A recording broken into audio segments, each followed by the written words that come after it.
last night, them say them see me with one girl. You believed it even though you hadn't heard a word from me.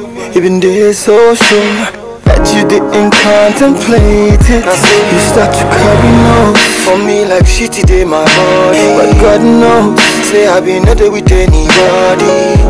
Oh baby, why you want to throw away this wonderful thing we have? After all we've been through and all the things I did for you, and also all the incredible things you did for me too. Is this how we end it? Oh baby, no. Never give up, baby, let's fight it. Cause all your friends, they will be laughing now and calling you because they know exactly what's in them plan to do. They want to scatter our party, that will make them happy. Baby, let's not give them the chance, because I'm just a jealous you for the way that I've been loving you. So don't let what them say bother you. Don't let hearsay bother you, bother you, bother you. So baby, chill, relax and cool your body. Let's go out tonight and show them how to party. Let's show them this bonding that we share is real. Don't care what them feel, this relationship is not for anybody. But we, as long as we are happy, let's always peacefully do it very nicely. Like Two-Face and nice, let's try to bother nobody. So baby, try to listen to me, cause all these people telling me all these things do on the ground too. When them see a perfect ending, they will want to undo. See, this is about loving, and loving is about trusting. Trusting is about believing in the person that you feeling. Was a player in the past and you knew. Don't let them crazy interlock us from between me and you. Cause I don't plan to deceive you, maybe don't fall for them too. See all these things that I want them like to you, because I'm just a jealous you. The event will start. For the way that I want to inform you that we have video set.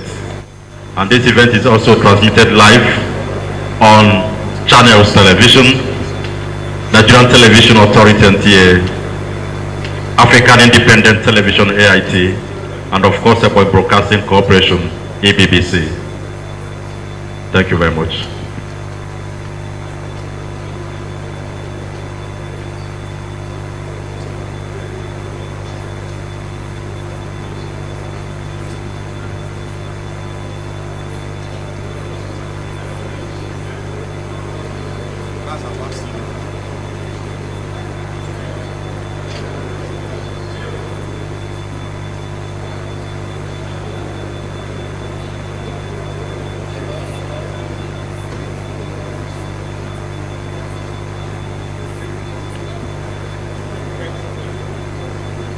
Don't know what they say just because I'm just a jealous you for the way that I've been loving you.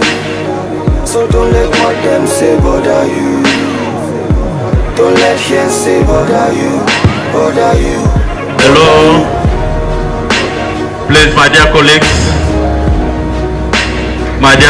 please take this announcement. Please at this point want everybody to be seated. And to also inform you that during the media chat, if you want to make contributions or to ask questions, you have to properly introduce yourselves. And secondly, we want to appeal to you at this point to please switch off your phones or put them on silence to avoid distractions. Thank you very much.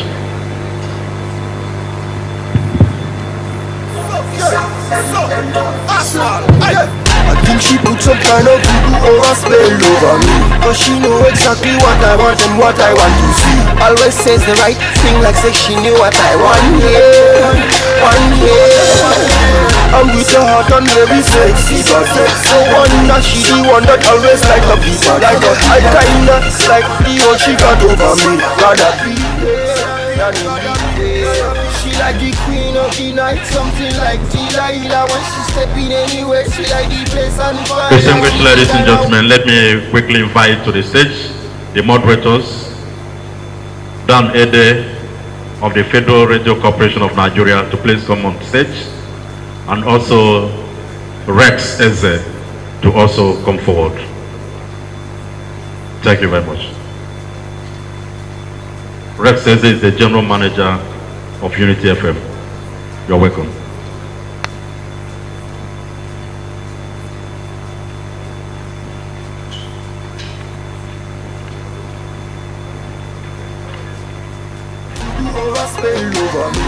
she know exactly what I want and what I want to see. Always says the right thing like once again, this media event will be used by His Excellency to chronicle his achievements in the last 3 years.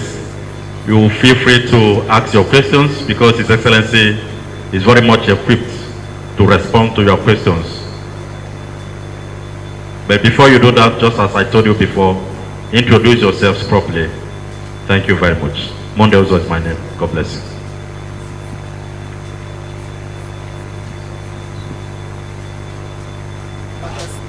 Contagious, and leader says she got the same effect on all of us. So don't be fooled by the sound of her laughter. So be sure before you stand beside her, cause automatically all the men will turn to sniper. They came at you, do shooting practice upon ya. Survival of the fittest when it's time to woo her. It's always like a war around her. And what's good for the goose, you know for sure is good for the gander.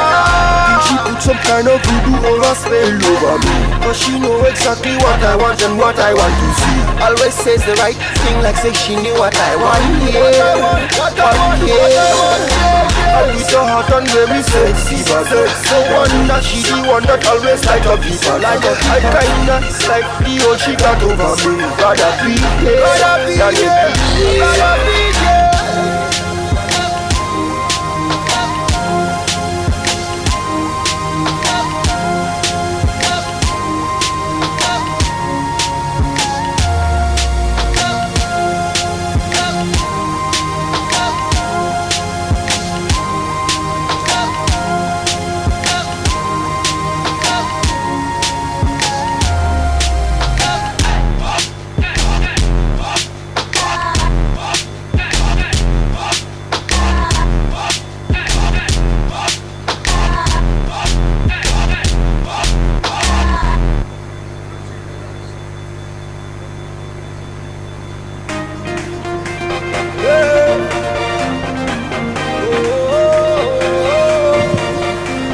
It's the time, it's 6 p.m. Please, national anthem.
Thank you.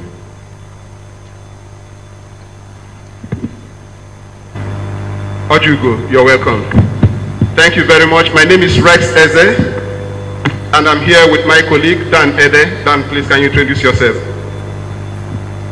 Good evening, Your Excellency. Good evening, Her Excellency. My name is Dan Ede. I'm Assistant Director News and Head of Political Unit of Radio Nigeria. You are welcome. Well, I'm also of the stable of Radio Nigeria. My name is Rex Eze, as I said earlier, and I'm the General Manager of Radio Nigeria Unity FM at Abakaliki. You're welcome. We also appreciate the presence of the Deputy Governor of Ebonyi State, Dr. Kelechi Iwe. Your Excellency, you're welcome. We also appreciate the presence here of the Commissioner for Information and State Orientation, Dr. and Senator Emmanuel Onwe. You're welcome. And other members of the State Executive Council here, we also welcome you. We also appreciate the presence of the gallery of men of the journalism profession who are also here, and I believe His Excellency is well prepared to take the questions that they will throw to him as he explains what he has done in the past 3 years to ensure that the thread of development in Ebonyi State is kept alive. Thank you very much. Please, if you want to ask a question, indicate by raising up your hand. Keep your question short and simple, straight to the point. And please don't use any offensive or foul language here. Thank you. Well,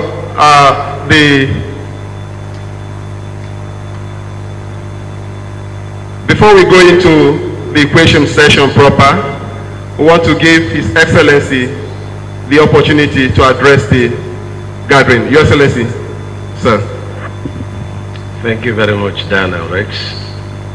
Your Excellency, the wife of the Governor, Your Excellency, the Deputy Governor of Ebonyi State, Mr. Speaker, Ebonyi State House of Assembly, the National Vice Chairman of PDP, Southeast Zone, the Deputy Speaker, our leaders that are here, the Party Chairman of PDP, the Honorable Commissioners, House of Assembly members, National Assembly members, Commissioner for Information for Emphasis, Senator, our dear journalists and editors, let me say very good evening to each and every one of you. And let me thank NTA, AIT and Channel. In particular, Channel, this is the first time we'll be live in Channel. And our own TV station in Ebonyi State. Let me say that at the end of my discussion, that we should be free to ask questions, whether it be on national issues or Ebonyi affairs. We'll be ready to take your questions. In a few days' time, it would have been 3 years in office of the Governor. And I feel that at a time like this, an adage used to say that in our Igbo culture, when you are going somewhere, you let the king know, and when you are coming back, you also let the king know. And the king in this respect is the masses, the electorate, our bosses, those that brought us into office. We are accountable to them. And that's why our government feels that it's important that we mention some of our modest achievements and the hope that is kept alive for our people Ebonyi. But before I start, let me express gratitude to God Almighty, who gave us the opportunity to be where we are, who gave us health, who gave us destiny helpers, gave us leaders of Ebonyi State, who are supporting us in all dimensions, and the 3 tiers of government to our support. We are grateful to him alone. He is the one that makes kings, he alone dethrones kings. And I have always said in every function that I am not ashamed of the gospel of our Lord Jesus Christ, for it is the power of God that we do all that we have achieved in this state. It's not of our own power. So all gratitude and glory to God Almighty, and appreciation to all Ebonians for their support. On May 29th, 2015, we started like this in our inaugural speech. Say with humility and gratitude to God Almighty, I stand before you today to say thank you from the deepest recess of my soul and spirit. With a sense of optimism and hope, I welcome you to this inauguration. With confidence in your solidarity and prayers, I surrender to your judgment because you are the custodians of our mandates. In the name of God's Holy Trinity, God the Father, the Son, and God the Holy Spirit, I commend you all, the great citizens of Ebonyi State. I must, with all sense of humility and immense gratitude to God, say that the journey to the reason of our gathering here today was not an easy one, nor the memories of the path that we passed through ever vanish without us every day saying to our God, we are very, very grateful to you. Our journey to where we are today is purely the will of God, and I bear no grudge or malice against anyone. If all believe that this is a divine mandate, then it is God at work. The ways of God are different from the ways of man. I must with every breath of my life thank God Almighty who removed shame from us and has positioned us to prove that I have no other God beside him. In this administration, everything we shall do must reflect our covenant with God, which he gave to us by himself. And now we mention the fivefold covenant that God gave to us.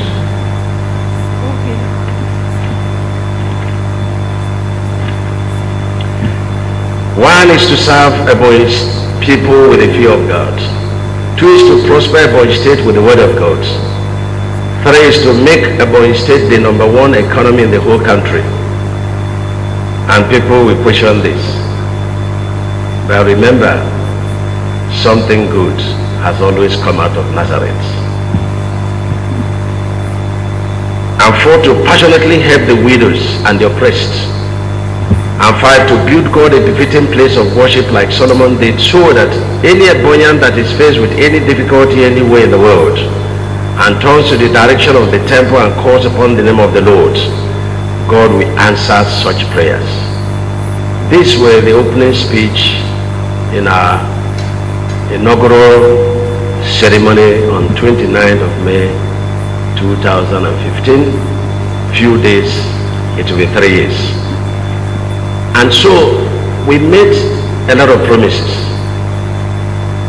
and we understand the definition of a politician. That's what the word has given a definition. A politician. A politician is the one that doesn't keep any promise. But we've always maintained in Ebbc State, I've always said I'm not a politician, I'm a child of God. I came on the strong will of God, and I must fear God to do that which has asked us to do in this state. We made a promise about urban renewal. When we took over, Abakaliki capital city cannot be said to be a capital city. It was a city in darkness. It was a city in fields. It was a city infested with a lot of kidnapping and armed robbery. It was a place that everybody knows where it is, but nobody wanted to come over here. And so we made a promise to the Ebonyi people that we're going to beautify the city. And our target is that our capital city should look like Dubai. And we're grateful to God because today we have a microcosm of a macrocosm. And the microcosm represents what we have started in the land of Ebonyi. And the macrocosm is where we are going. And in few years to come, this promise will be fulfilled. But we're on a journey. We've dotted the capital city with 3 gigantic twin flyovers. Each of the twin flyovers measuring over 700 meters, almost a kilometer. If you stretch the two, you will get 1.4 kilometers at each location. We beautify these flyovers with a lot of ornamental lights. We've also installed fountains to cool the tempers of those who may be hot-tempered. We have also installed beautiful street lights over these flyovers. And the Ebonians are very, very happy about these beautiful flyovers. We have built internal roads of over 150 kilometers, planted trees along the edges of these roads. And some of the roads we are still intervening within the capital city. We've also installed street lights in our capital city, covering over 80% of all the roads, whether refurbished or built afresh. We've also reconstructed our major roads like the Azar Road, the Afipo Road, the Goja Road, the Piripiri Road. They are all dualized. and we've reconstructed them. Ebonya, we attest to how these roads were death traps by our coming. I'm sure the traders of Abakwa market will not forget us in a hurry, because the first place we tackled was the Ozana Park. It was like a river within a street, and the Abakwa market business was an impossible task.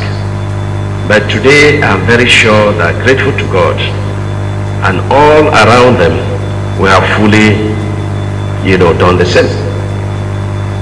We are building a mall within the capital city. When we took over, we invested a lot of investors. One investor that came to build more for us told us that to build a mall that is 50% the size of Enugu on, and it's going to be bungalow, that we should contribute 6 billion, do the dualized roads within the mall, and control 20% equity, which at the end of the construction, they will get people to buy it off. Buying it off is not a problem, but the problem is that we wouldn't want something to be small associated with Ebonyi State. We have changed the narratives for our state. And secondly, with our knowledge and gift of construction, 6 billion would do what they wanted to do 4 times, and you get some change. And so what we did is to take some of our architects from the ministry and engineers from the ministry, and we went to Dubai and went to the biggest mall, I think the biggest mall in the world, and that is the Dubai Mall. We determined not to do small things in Ebonyi State. For all powers belong to God. And so we're able to copy Dubai Mall adequately, but not in size, but in texture, in architecture, in engineering, and aesthetics. And we came down here, and we are building again what you can call Ebonyi Dubai Mall. And when we finish, it will make a statement. And we've dedicated a flyover which we have named after Mr. President Buhari. He laid the foundation stone. And this flyover is also connected with another flyover bridge. There are 2 segments. The total length is 1.3 kilometers. And it's going to be a glass tunnel. A tunnel constructed in glass, and that is going to be the first in the whole world, never seen anywhere. And the idea is that when you are coming to the mall, the community center, you have to pass through this dedicated tunnel, and it will be a class with light to give it beauty. We've also located the ecumenical center that God asked us to build for him. Let me say that the mall is about 20% done. The ecumenical center is the largest in Nigeria, and it is about 60% done. And so this tunnel, flyover tunnel, we call President Buhari Glass Tunnel, will be dedicated to the mall and to the ecumenical center.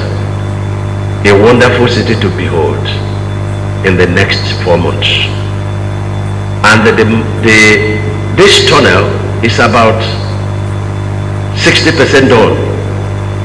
If you go there, the work is ongoing. On the environment, you will recall how dirty our capital city was when we took over. But we've been able to plant a lot of trees. We're also concerned with the fields, the household waste. How do we dispose them? But what we want to do is to make this disposal an economic venture. And that's why we are building an organic plant. We finished the house completion. We finished the house, we're housing it. About 10,000 square meters of warehouse. The plant is totally installed. And by the month of June, the organic fertilizer will be running in Ebonyi State. And what we intend to do is that if you give us your waste, we will buy the waste.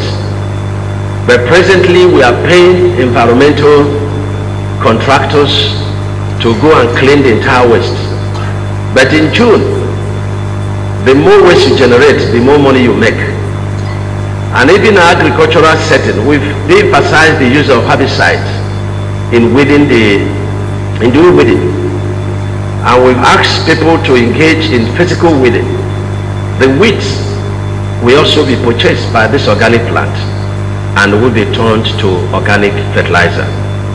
And we intend to dedicate this fertilizer, organic fertilizer, purely for vegetable production. And we've already started discussing with CBN to assist us in establishment of greenfield, which will be export bound.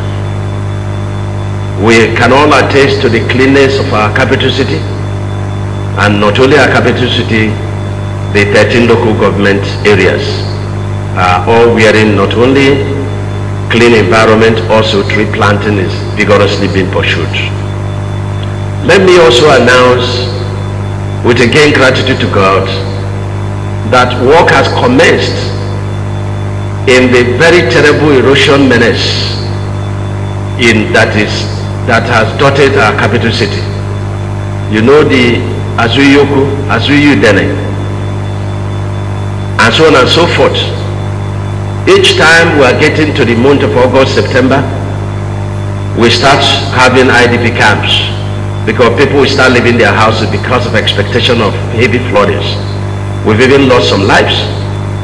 Today, Ebonyi State government, in partnership with World Bank, has awarded that contract, which is about 13 billion, and it's to CGC through international competitive bidding, supervised by World Bank. And so we're very happy that the CGC, they have totally exposed their equipment and they have started preliminary work. On the area of health, when we came on board, we witnessed a lot of lives that were lost in the past administration due to Lassa fever. It was as if it was before 2015 that Ebonyi State was housing, Lassa fever. And so what we did was to start the building of a very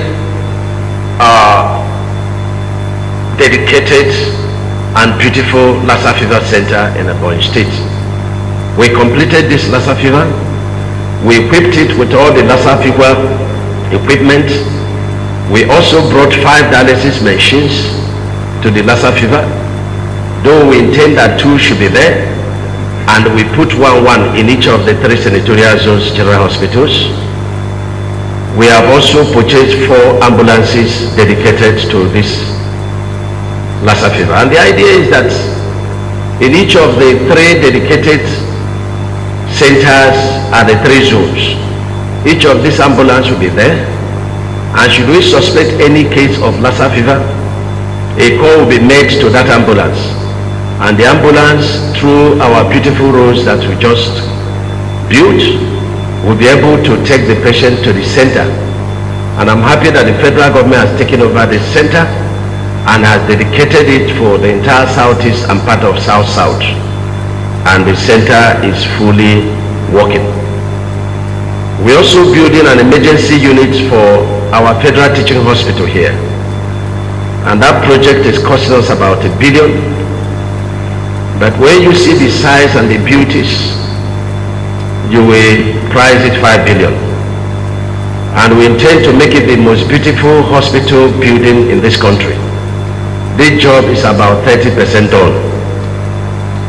We've also completed the School of Nursing and Midwifery in Uburu, Hosra local government. And it is looking like a teaching hospital. I don't know whether we have some of the pictures displayed. We should be able to see some of the pictures. And we've also renovated the Exambo health technology. We are attacking the 13 general hospitals, renovating the buildings, putting full fencing and very beautiful fencing and gate houses. We've completed asphalting in almost 80% of the general hospitals. We've completed drilling of boreholes and overhead tanks in all the 13 general hospitals. We are going to be equipping the general hospitals with modern hospital equipments and one ambulance per general hospital. To underscore the importance of the welfare of people, we established the Department of Religious and Welfare Affairs under a Catholic Reverend Father, whom we always call the conscience of our government. It's always there to help us, pray for us, direct us, insist that the right thing be done. And every month we have a budget of 50 million to this department. And what does he do? The religious bodies are giving about this 50%. They go to the rural areas to help their indigent members who may be having one problem or the other. In recent times, there have been very high cases of kidney failures, liver failures, cancers of different dimensions. And this intervention fund has helped very seriously to save lives. The other 25 million is used in going around our teaching hospital. Before we came on board, some of our patients or the patients to this hospital were detained for 1 year because they could not pay for their hospital bills. And so they were detained in these various hospitals, across the state. And so it was this department under Father Abraham Wale that went round, paid their hospital bills, and since May 2015 we've been doing this. Not only that we pay their hospital bills, we also give them gifts. We give them some rice, we give them wrappers. And this is what we've been doing, not only in the 2 federal hospitals, but also throughout our 13 general hospital and mission hospitals. We have concluded arrangement with an international company to establish a very big drug revolving center in the state.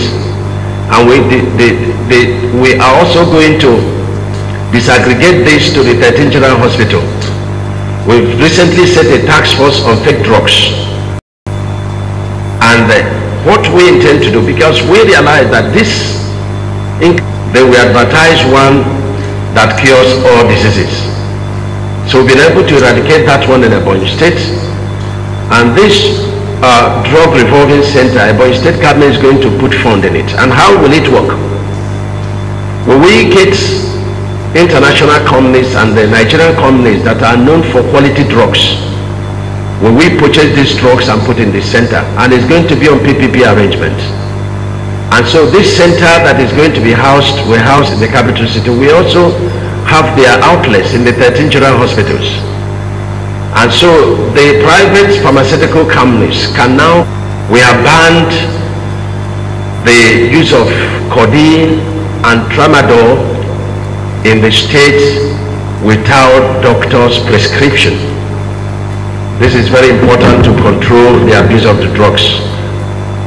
We are also going to introduce 24-hour services where we will have doctors and nurses that are together in each of the 13 general hospitals and their phone numbers exposed. And if you're troubled at any point in time, 24 hours, you'll be able to make a call. Some of the problems they could be solved through the telephone. Some they will refer you to either the general hospital or some even to the primary health centers, 285 that we're renovating and equipping with tricycles, so that at any point in time any of our people that is troubled, no matter the time and the night, you'll be able, with the help of the tricycle, if it cannot be handled with 285 primary health centers. We have over 700 primary health centers, but we decided to pick 285, renovate, equip it, and put it to use before we can now, go to the other ones. And so, with this, any manner of disease or case that is not able to be handled at the primary health will be referred to the teaching hospital or making our teaching hospitals. This is very unhappy. We've also been assisting the Federal Teaching Hospital with street light, tarring of their premises, with borehole. We just purchased 2 X-ray machines and to them and the brand new Toyota Coaster bus. Our belief is that even though we have federal institutions here in the Ebonyi State, just like our roots, it's not federal, and I don't know the definition of federal. We all constitute federal. It's our people that are using this facility, and so we must do everything to maintain them and update them and support them, and this we are doing. In the area of water, when we came on board, Oferekpe was not totally completed. We had to complete it and energize it and deploy it to supply water. Even though we have quite a lot of challenges along the line, but we are equal to the task, and we are doing everything possible to ensure that we continue to supply water, especially to the capital city from the Oferekpe axis.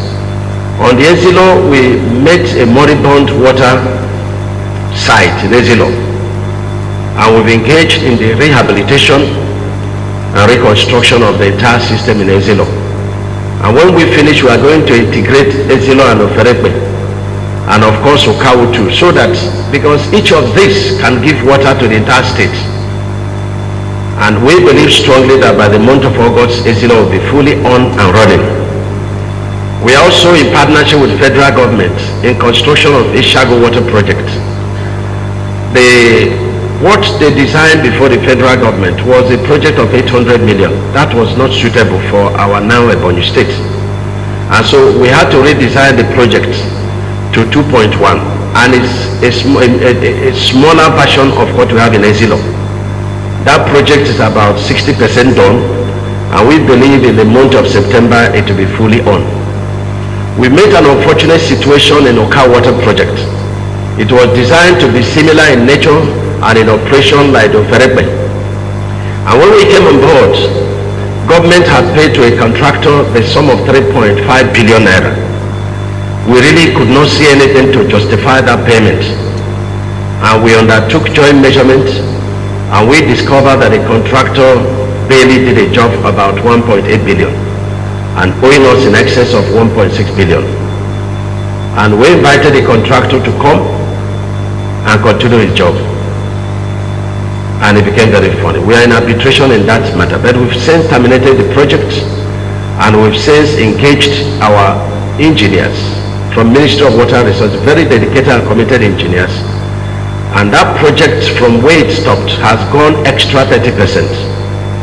And we have finished the low lift section of the water project of Okawu, and we've laid pipe to the high lift, the pumping station. And in the next 4 months, we will be completing all the civil works associated with the high lift. We have placed and paid for high quality pumps in Spain for all the pumps that we need and electronics equipment we need for the water project of Ezilo and Okawu. The idea of Okawu water project is to supply water for the entire 5 local governments in South, but have integrated because of the nearness of Ishelu local government and also of Ezza South, that this will also be able to supply water to these 2 local government areas. So in the months ahead, we'll be laying pipeline to Ugula and Gwinohozra local government. We're going to locate our concrete tanks on top of a very high hill there. And that is going to supply water to Ezza South under gravity, Ishelu under gravity, and get water up to Amasri. We'll build a booster station at Amasri where we will now supply water to a hill that is, the highest in Edda local government. And from there, it should be able to supply water under gravity to Afikpo local government, and the one, and of course to Edda local government. And of course, the one at Ugulangu Hill is going to supply water to the entire Onitsha local government of Hozara, Ishelu, and Ezza South. And this is what we are doing. We also have a water project we met and we've also reconstructed it about 80%, supplying water. All the booster stations that are associated with our water projects that are dotted in about 6 locations within the capital city.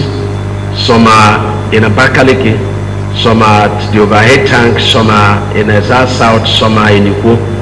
They are also undergoing some reconstruction. We've also done over 20 kilometers of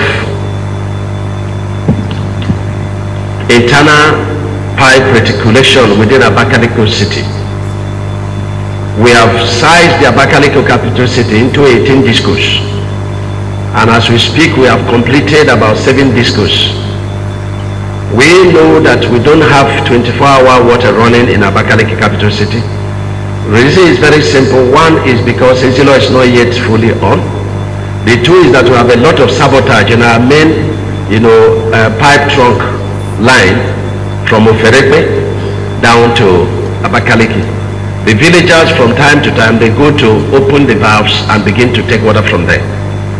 We're putting program in place to give them water, tear off and put some, stations there to assist them. Education.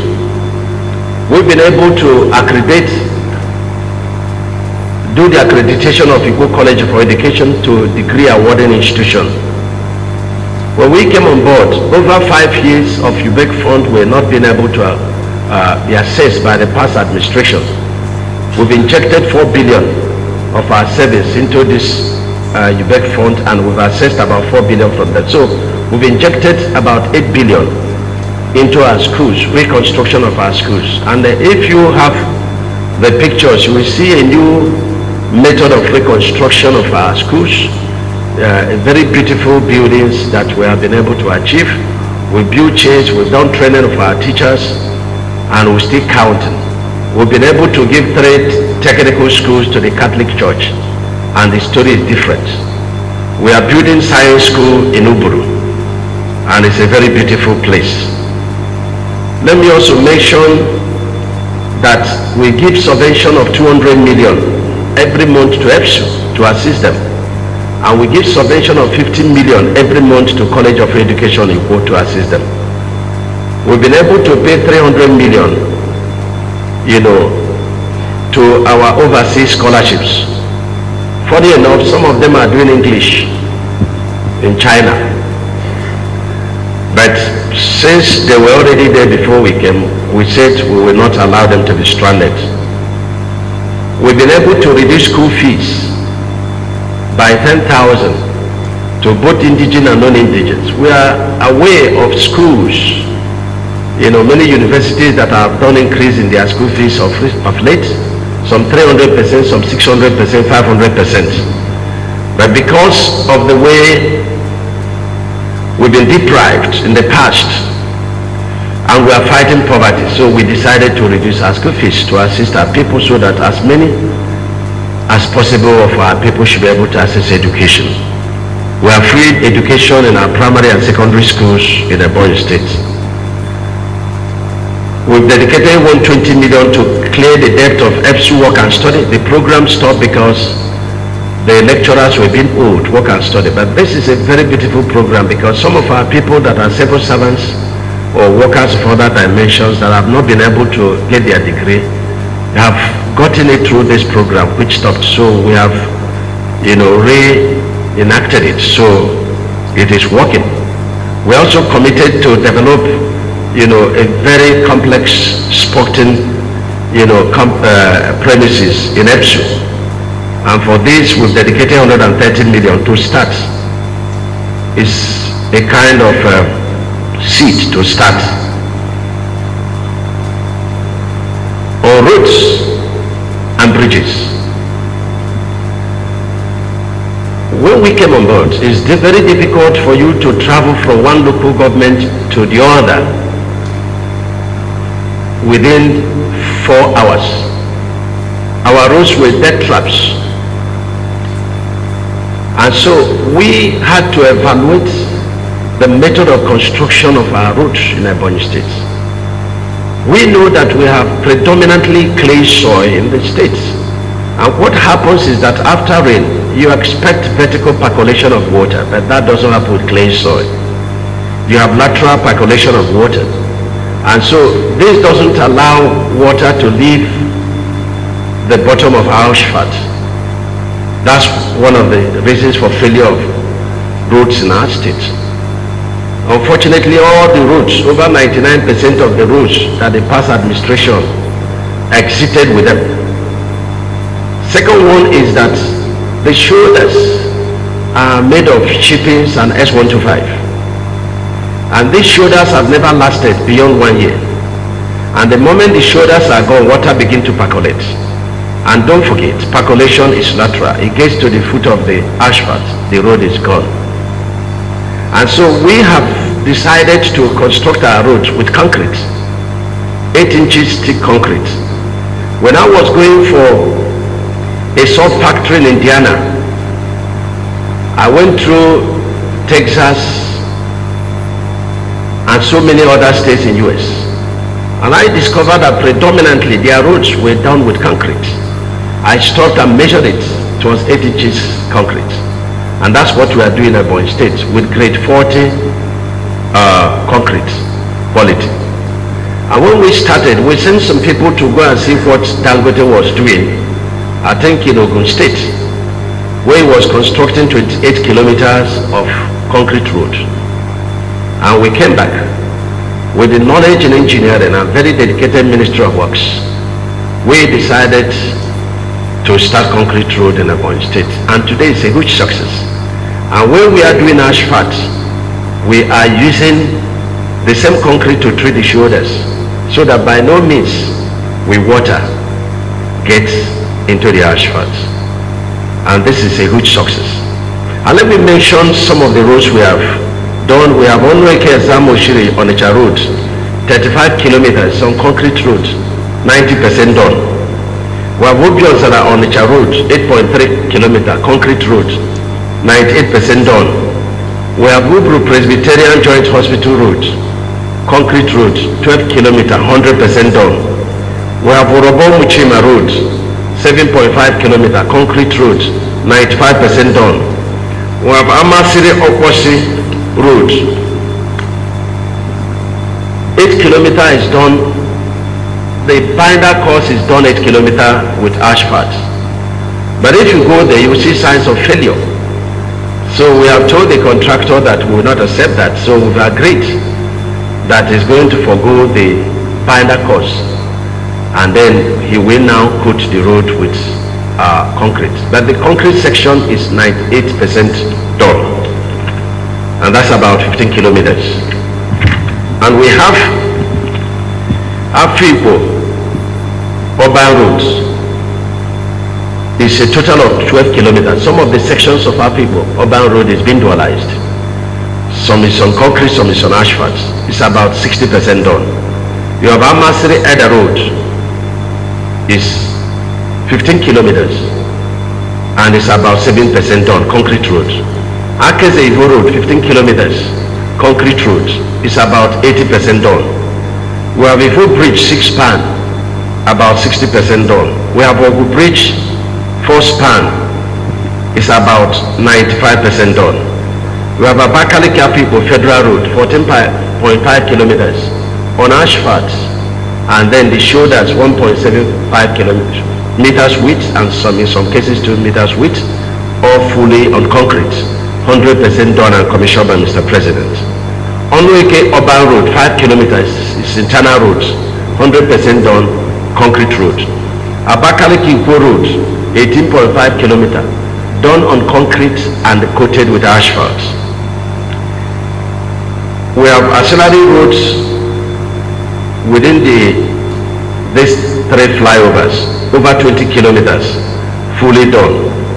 Of course, I've mentioned that we have completed about 150 kilometers of internal roads within Abakaliki city and 1 bridge. We have moved the Abaja road, 23 kilometers, and this is about 95% done on concrete. We have 2 bridges at this move road, 2-span each, 100% done. We have Zan North Road, 12.8 kilometer, concrete road, 80% done. We have Niger Same Road, 15.5 kilometer, concrete road, 90% done. We have 7 bridges at night, the same route, ranging from 1 span to 4 spans. Some of them are in various levels of completion. We have Odumoke Wiboko Road, 15 kilometers and 2 bridges, and it's about 90% done. And let me make sure that some of these roads will be extended. The Odumoke Road will be extended by another 15 kilometers to meet the ring road. We have Zamgo to Effium Road, 20 kilometers, 8 kilometers on asphalt, shoulders on concrete, the rest on concrete. And we have also directed for additional 5 kilometers to get to Effium town. This 20 kilometer is 95% completed. We have Enyiguchira-Abakaliki Road, 15 kilometers ongoing. We have Agbaja Road, that is 15 kilometers ongoing. We have 3.5 kilometers in Isi, 3.5 kilometers in Amankoro, Onitsha local government, all on concrete ongoing. We have Abu Mega Okawo Oposi Federal Road, F135, 25 kilometers, all on concrete road, is about 40% done. We have Abu Mega Okawo Bridge, 6 span, 100% done.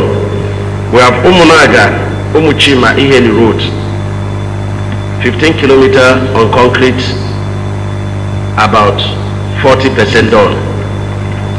We have Umwana Road, 2 kilometers, 90% done on concrete. We have Agbaja Isu Road, that is ongoing.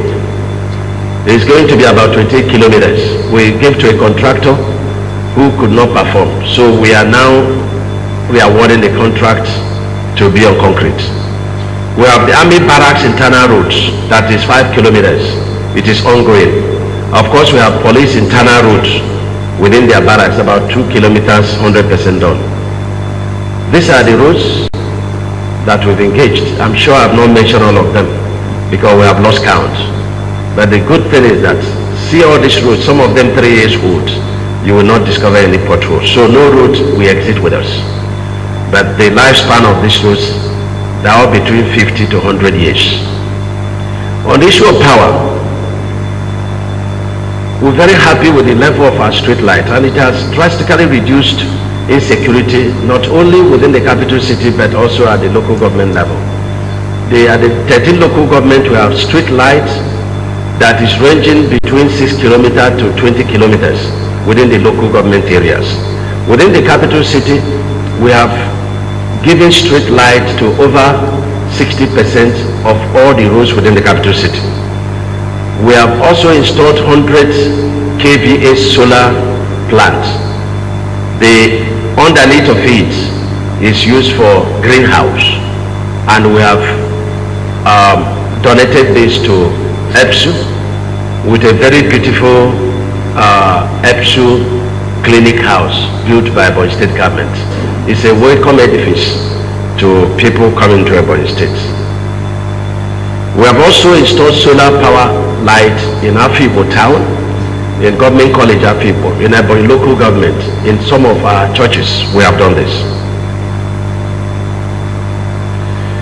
We have also intervened in a number of rural electrification in most of our local government areas. We are mindful of the fact that we have an environmental hazard due to, rice milling that started in the 50s, especially in Abakaliki city.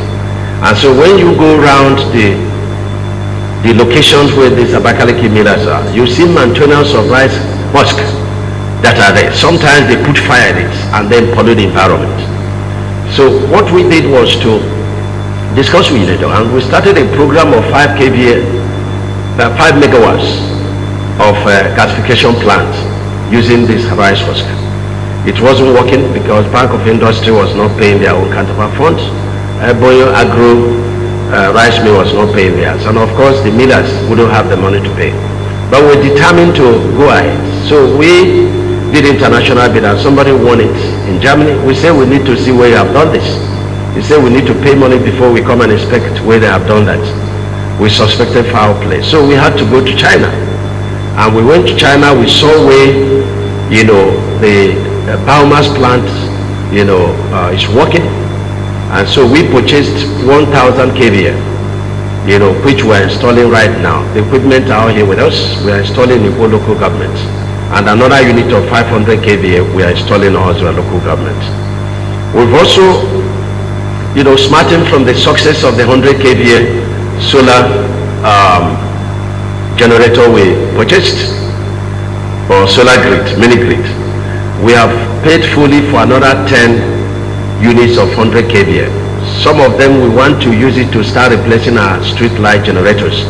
So we want to also use in our general hospital, and we continue with this. Let me also mention about what our achievements been in lands. Of course, we've mentioned more under the Ministry of Lands, Ecumenical Center, Virology Center, and then the Federal, School of Nursing, the Zambo Hospital. Let me also say that we got the technology of mushroom multiplication in Abia State, and we built a very gigantic mushroom factory that is export bound in Ebbc State. The factory is over 5,000 square meters, and by the month of June we'll be ready to export mushroom outside Ebbc State. We have also completed the Zambo housing unit and civil servants fully taken over. We are building 3 modern, beautiful government house buildings: the Governor's Lodge, the Presidential Lodge, and Governor's Office. It will be a place of beauty when completed. I'm so sad that these pictures are not being shown here, because it should have made a great difference if we are showing the pictures. Of course, we renovated the Governor's Lodge when we come in. The banquet hall, of course, the evidence of Governor's Lodge is what you see here. The Presidential Lodge renovated to presidential test.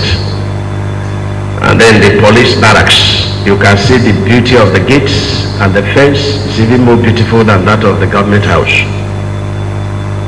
I told you that under Ministry of Environment and Lands that we have completed the West Plant. When we came on board, we saw what the past administration nicknamed international market. The stores is like a market box, and therefore the market people refuse to go there. Each building, the passage is like a tunnel. No 2 wheelbarrows could pass through the passage. And so the market people called us and said, with this kind of structure, we cannot come into this market. So what we did was to think out a modern way of reinventing the market. And that is what we are doing now. We are now joining the 2 tiny stores into one. We are breaking the tunnels, and we are increasing the space. And we are also building 18 numbers of story stores, each one 48 units of stores. The store space is quite spacious. We are also building, school. We want to carry, work and study to the place so that our market people will be able to, do their market business and be able to also attend school. We are also introducing daycare facility, so that the nursing mothers will be able to leave their little children there. They will be taken care of, and we also teach them there, and so that they will be doing their market business and be able to access that. And then we are having police barracks. For some madness, there is police cell also there. There is clinic there. There is also meeting hall. All these are what we have done. So what we have done is to take lot 1. And it is the level of construction in that place is a shame. It's a shame. Today, when you call people to do demolition, they ask you, is it concrete cast by the past administration? If you say yes, they will come. If you say it's concrete cast by the present administration, they will tell you that the money will be double because of the quality of work. And I want people to go to international markets and see what we are talking about. It's now becoming international. And so what we did was to borrow 3 billion from UBA. And UBA is the one monitoring the process. If you go to a stage of payment, then you'll be paid. We are not mobilizing anybody. And I'm happy that 100% of the contractors are indigenous. And these people are doing quality work, and over 80% of them have gotten to DPC level. And we have concrete static tester and also concrete, thickness boring. If you cut 6 inches, you'll be paid for 6 inches. If you cut 5 inches, you will make it up with your own money.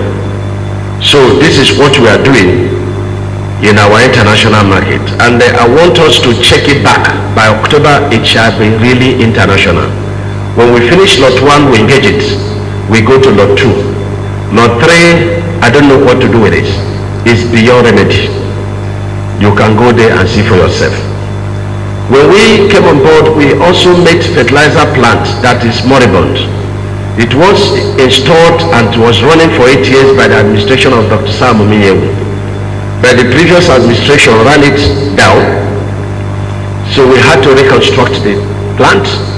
And I thank the federal government for the fertilizer program that brought the cost of fertilizer from 10,000 to between 5,000 and 5,500. For this we're grateful, because we are one of the 11 states that is engaged in that program. And today, through that program, we have purchased additional 1 fertilizer plant and a much bigger one. And the equipment is already on ground. The factory is ongoing. We have built 2 new warehouses. We're building the 3rd one and the plant house. And this will be ready in the next 2 months. Our housing estate program is private sector driven and is coming on board. Economic empowerment. I will say that this is one area we can score ourselves very, very high, in our administration, because this is, one of the covenants that God gave to us. We've been able to empower 1,000 youths with 250,000 naira each. It's grant, it's not loan. We've been able to empower 4,000 widows with 100,000 each. It's grant, it's not loan.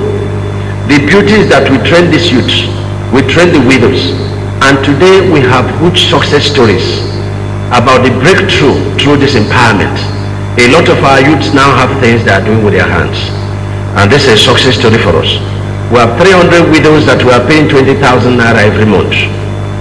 We have bought 400 tricycles,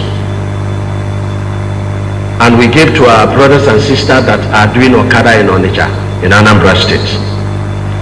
We have given grants of 140 million naira to our brothers and sisters that are doing hawking in Lagos streets, and quite a number of them is off Lagos Street today, and are doing meaningful things with their hands. We have also last weeks empowered about 403 women with 86 million grants. We train these women. 80% of them are not Ebonians. But I believe is that so far you are in Ebonyi state, you are an Ebonian. And what we have done is that so far you will take this factory or industry or your business in Ebonyi state, you will get our support. And of course, I've mentioned the 50 million welfare program of Father Wale. We have secured 4 billion.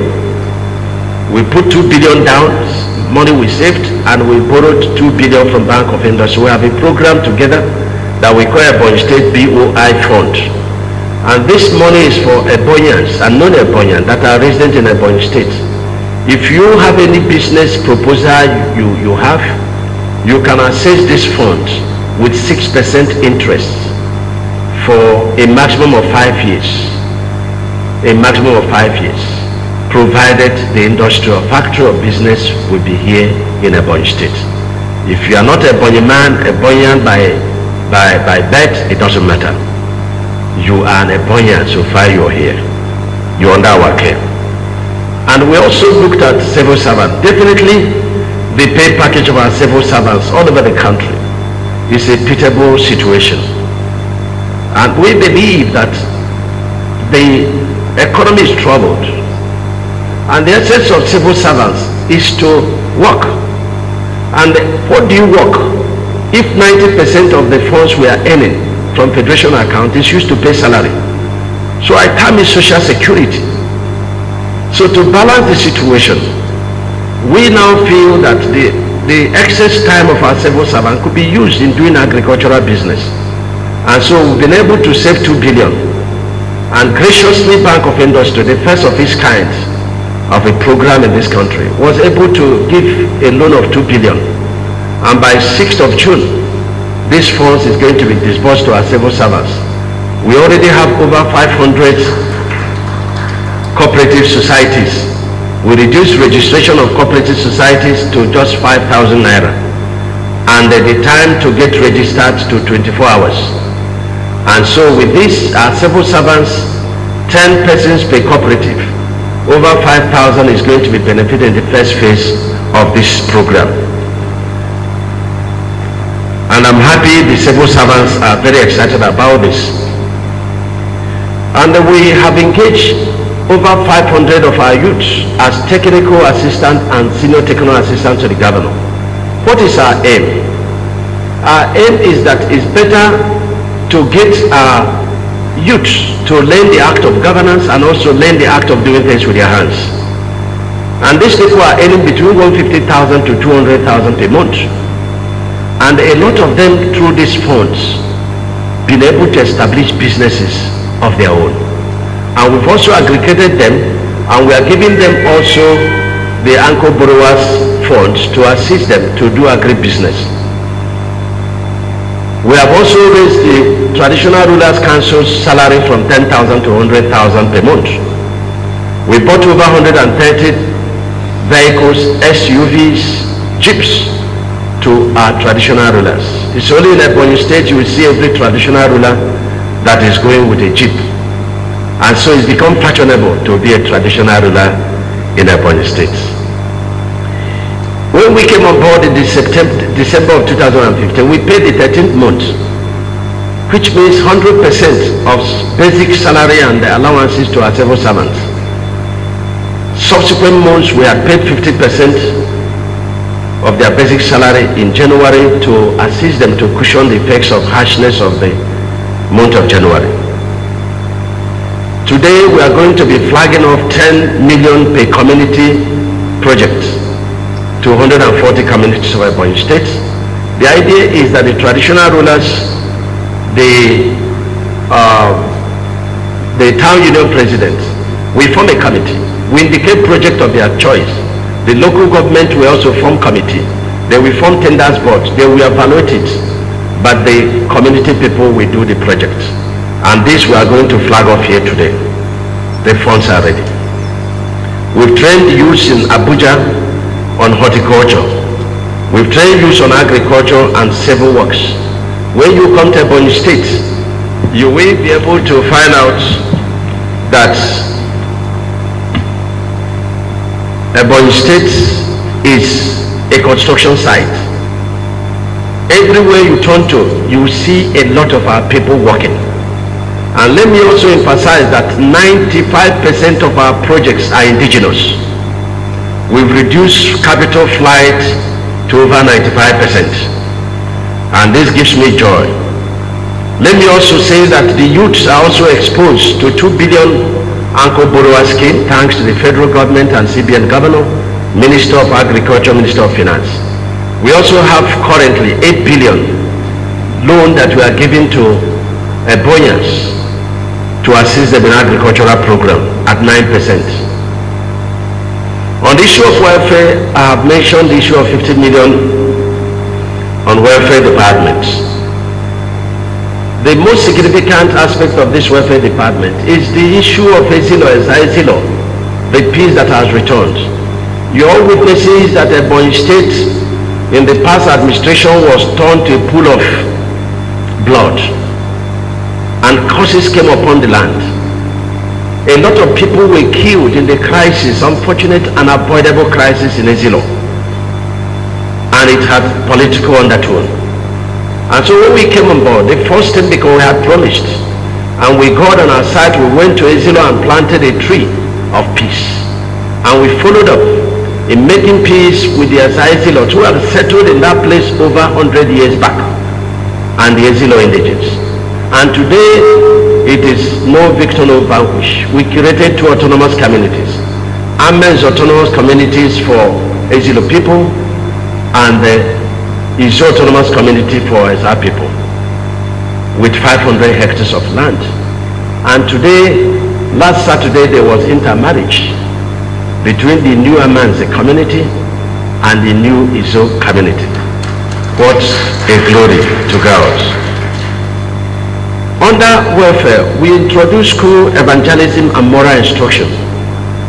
We have ministers of God that go around our primary and secondary schools to inculcate in our people the etiquette of our cultural values, which is honesty, fear of God, and hard work, and commitment to their studies, and believing in God and believing in themselves. This has paid off tremendously, and we've been reaping a lot of success, and we hear testimonies concerning this, and we thank all the coordinators.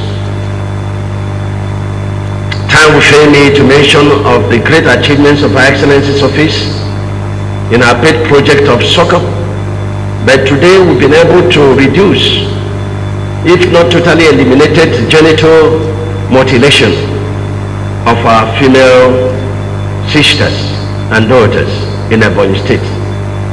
This she has been able to do through the enactment of law through the House of Assembly, and I thank the House for this. Also, child abuse, child trafficking, and other molestation of women are also prohibited through the law that she enacted. And this, we are grateful to her for very supportive role she's playing. The Border Peace and Conflict Resolution and Welfare Department have also mediated aggressively together with the security agencies and the HAG on a conflict of farmers and herdsmen. Probably, I have a better story to tell of this. In the Office of Women Affairs and Social Development, we have sensitization program of female genital mutilation under my wife's office, supervised also together with the Women Affairs Ministry. We have been able to provide, over 500 pieces of hair dryers to assist our women to establish, businesses of their own, distributed wrappers to 13 local government of over 20,000 wrappers, trained and empowered 140 caregivers and 350 adolescents.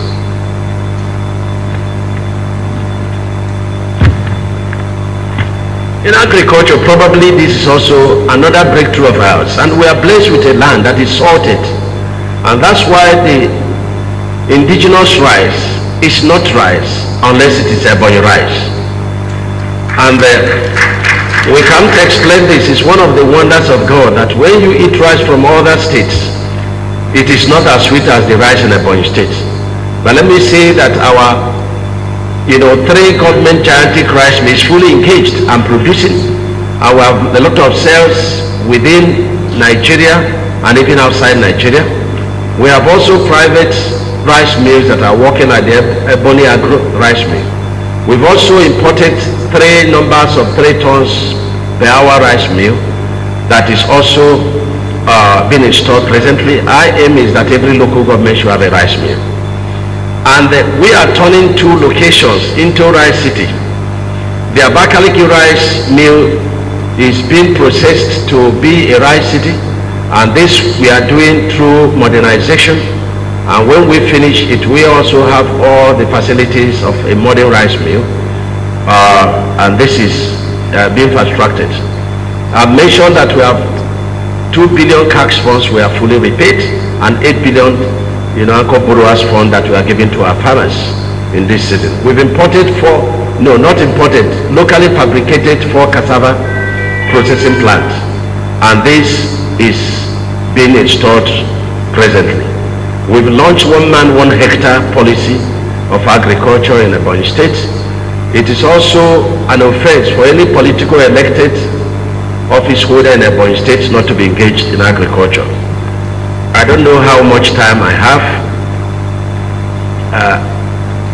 30 more minutes? 5 more minutes, okay. In the area of local government and chieftaincy matters, settling communal clashes, we've done this through our traditional rulers. We've distributed over 130 grand new SV traditional rulers. 10 million community projects were mentioned.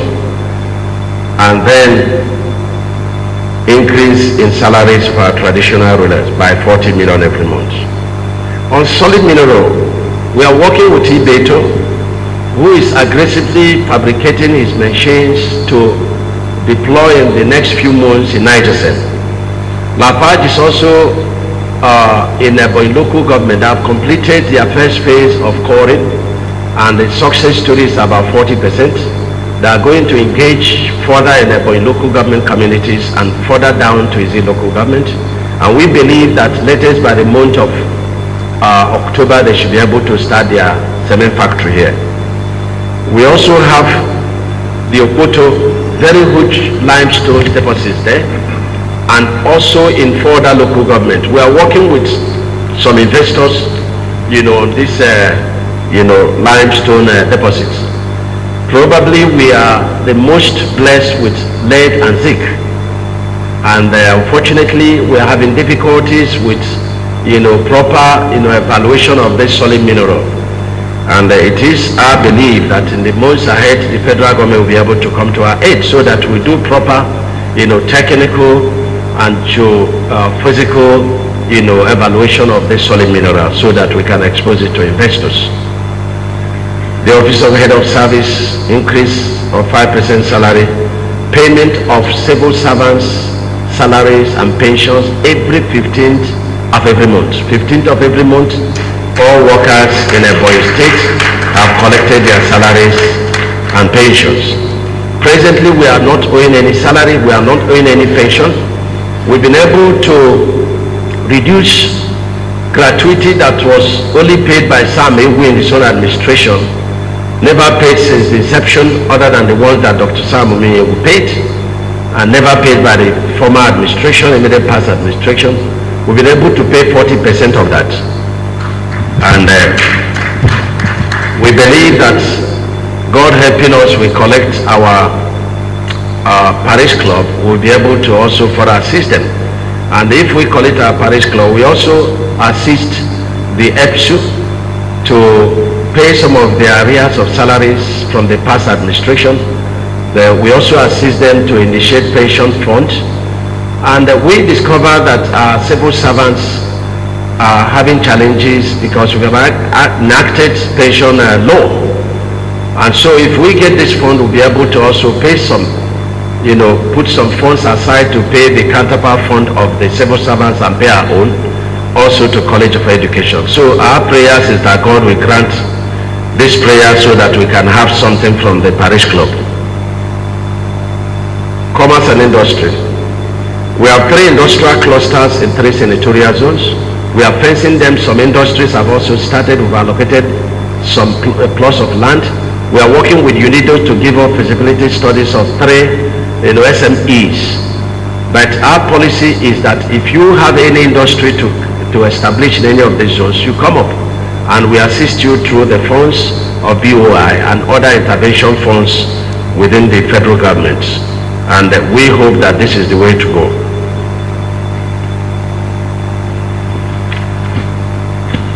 Let me also talk about youth and sports. We have remodeled our stadium. It's now of international class. Our stadium.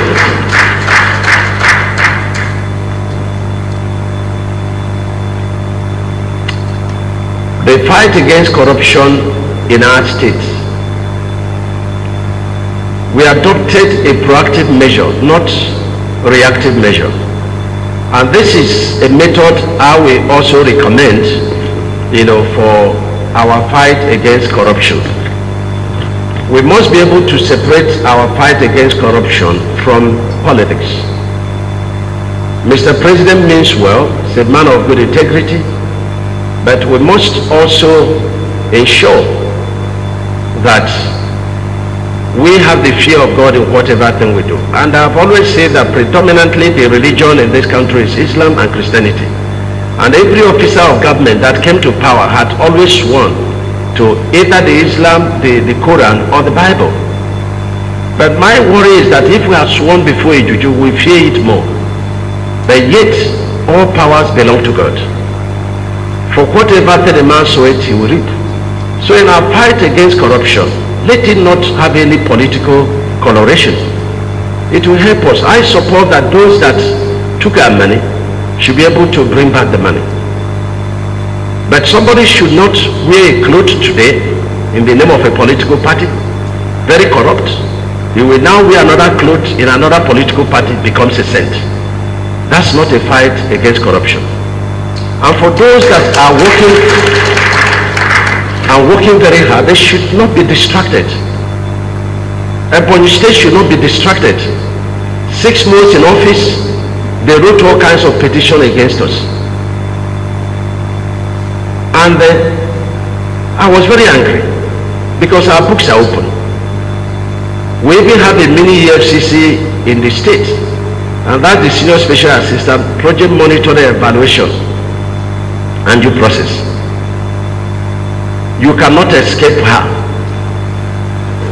And we have the Fiscal Responsibility Commission. And so when they wrote that petition, I went to EFCC and I went to ICPC. I said, come and audit us. They wrote petition against 9 ministries. I said, no. ICPC, you must audit all the ministries. They did. I don't want to announce the result, but you go and find out what the result is. Today, they are writing all kinds of petitions against us to EFCC. And we again asking Ebbc, don't just mind the ministries, come full blown and investigate all our ministries. But before you investigate the books, you must go to site. You walk from the known to the unknown. But we will resist every political intimidation using any agency of government at any level. Ebonyi State is at home with this government. And for those that are pretending that they are, supporting the president, they just want to come and loot this state again. The looting for 8 years was never enough for them. 8 years, they have nothing to show for it. So we cannot be distracted, and our books are very ready and open. So how we continue to assure that the little meager resources of the state will we continue to exercise with the fear of God. And let me emphasize that it doesn't matter the searchlight you point at leaders. Every leader that doesn't have the fear of God will be corrupt. There is nothing you can do about it. Because the Bible always says that by the fear of the Lord, men depart from evil. And without tackling corruption, it will be very difficult for our country to develop. So, I want to thank Ebonians for their support. I want to thank them for their prayers. We are very committed, we are very focused. And for those that believe that the only way they will know that I'm in PDP is to castigate Mr. President, he's the only boss I have, I will not. I left all those to the political parties. Not because Mr. President is doing everything 100% right, it's not God, but because it's not my duty to castigate my boss. I face my business, and it's not my business to write petition against the fraud of the past administration. It's not my business. I am focused. I'm a child of God. I have a calling and I'm committed. So I want to thank you for your attention. Thank you. Thank you. Another word of applause for His Excellency, the Executive Governor of Ebbc State, Chief David Mine. This is Executive Media Chat, part of the activities marking the 2018 Democracy Day anniversary celebration in Ebonyi State. We've just listened to the opening remark by His Excellency, the Executive Governor, and we're soon going to the program proper. Let me quickly remind us that this forum is live on Channels Television as well as a few other television stations. And that it is audience participation. Engineer Dr. David Mweze Omehe diko na agoputagasi ihe rugoro na ọchịchị ya nakwa ihe ndị ọ ka ga-eme na ọchịchị ya. Anyị ka na-aga n'ihu na ya bụ ihe omume mata na ebe anyị nọkọ dịgbu a bụ na banquet hall dị na ime obi ọchịchị steeti a. Gaa n'ihu dịka na-esonyere anyị na 98.1 Salt FM nakwa igwe onyonyo Salt TV Abakaliki. Well, she's upcoming. Please can we appreciate her as she walks up to the stage. Like I said earlier, the stage is now set, and remember we have rules. If you have any question for His Excellency, the Executive Governor of Ebonyi State, please indicate by raising up your hand. We will recognize you. Then while we give you the microphone, remember to introduce yourself properly, your name, your medium, and then please make your questions simple and straight. Thank you very much.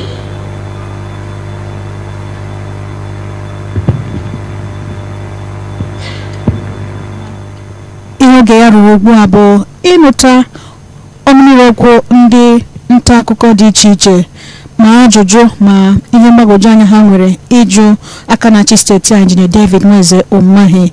Gaa n'ihu dịka na-esonyere anyị na ya bụ ihe omume. Aha m bụ Chineme Nweke. I write for the Nigerian Voice. I want to thank Your Excellency for the presentations you've made here.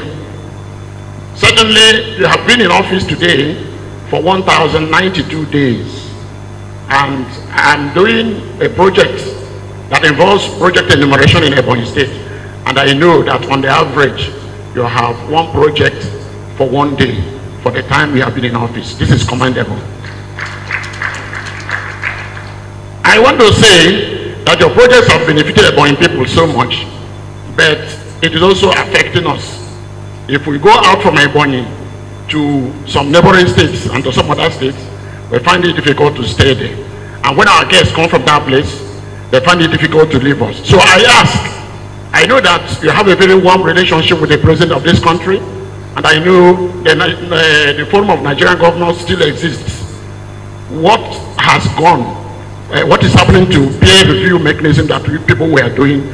Because I think that if it has stopped, I would suggest that you introduce it to Mr. President so that there could be peer review for other governors to do comparative analysis and probably make Nigeria a whole developed place. Thank you.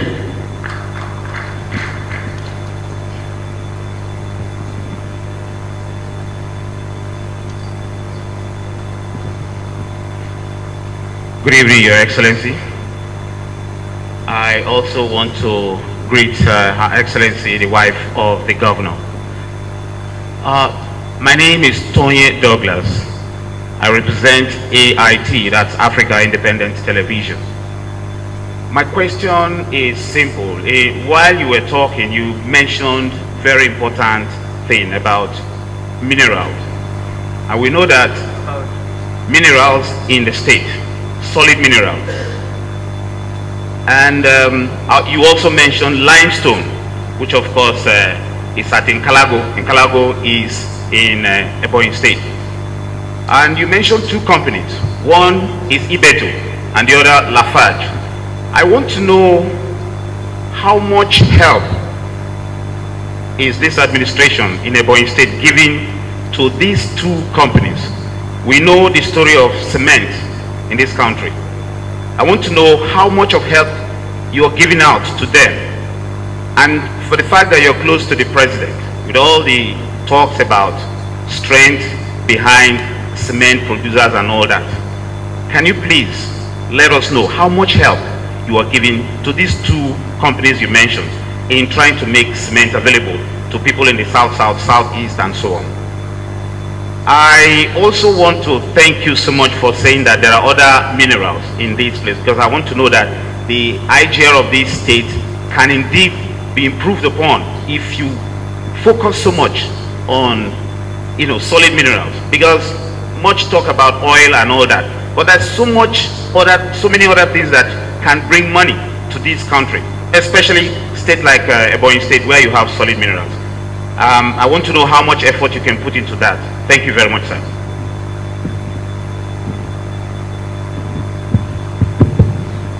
Your Excellency, my name is Benjamin Warrior. I represent these day newspapers.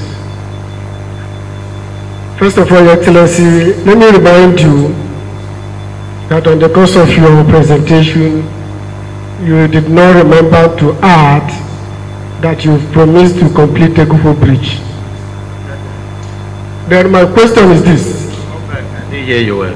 That on the course of your presentation, you did not also remember to add that you promised to complete Egubo Unity Bridge. I'm just reminding you. Egubo Unity Bridge. I'm just reminding you, sir. Then my question is this. You talked about your relationship with the president. And I know that before now, you had already said that in 2019, that Ebonyi will negotiate the presidency. And I know that there is relative peace in PDP now, and you can see how the Ebbc is, crisis everywhere. I wouldn't know whether you are still committed to negotiating the presidency in 2019. Yes, my second question is this.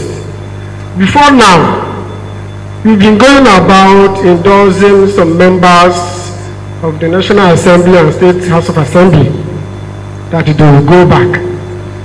Only on Monday, last Monday, initially local government, you have reduced your support to the Speaker and the Deputy Speaker. My question is this. Even at that, how would you reconcile that with the position of the national chairman of the party, who said there won't be a sacred cow? Thank you, sir.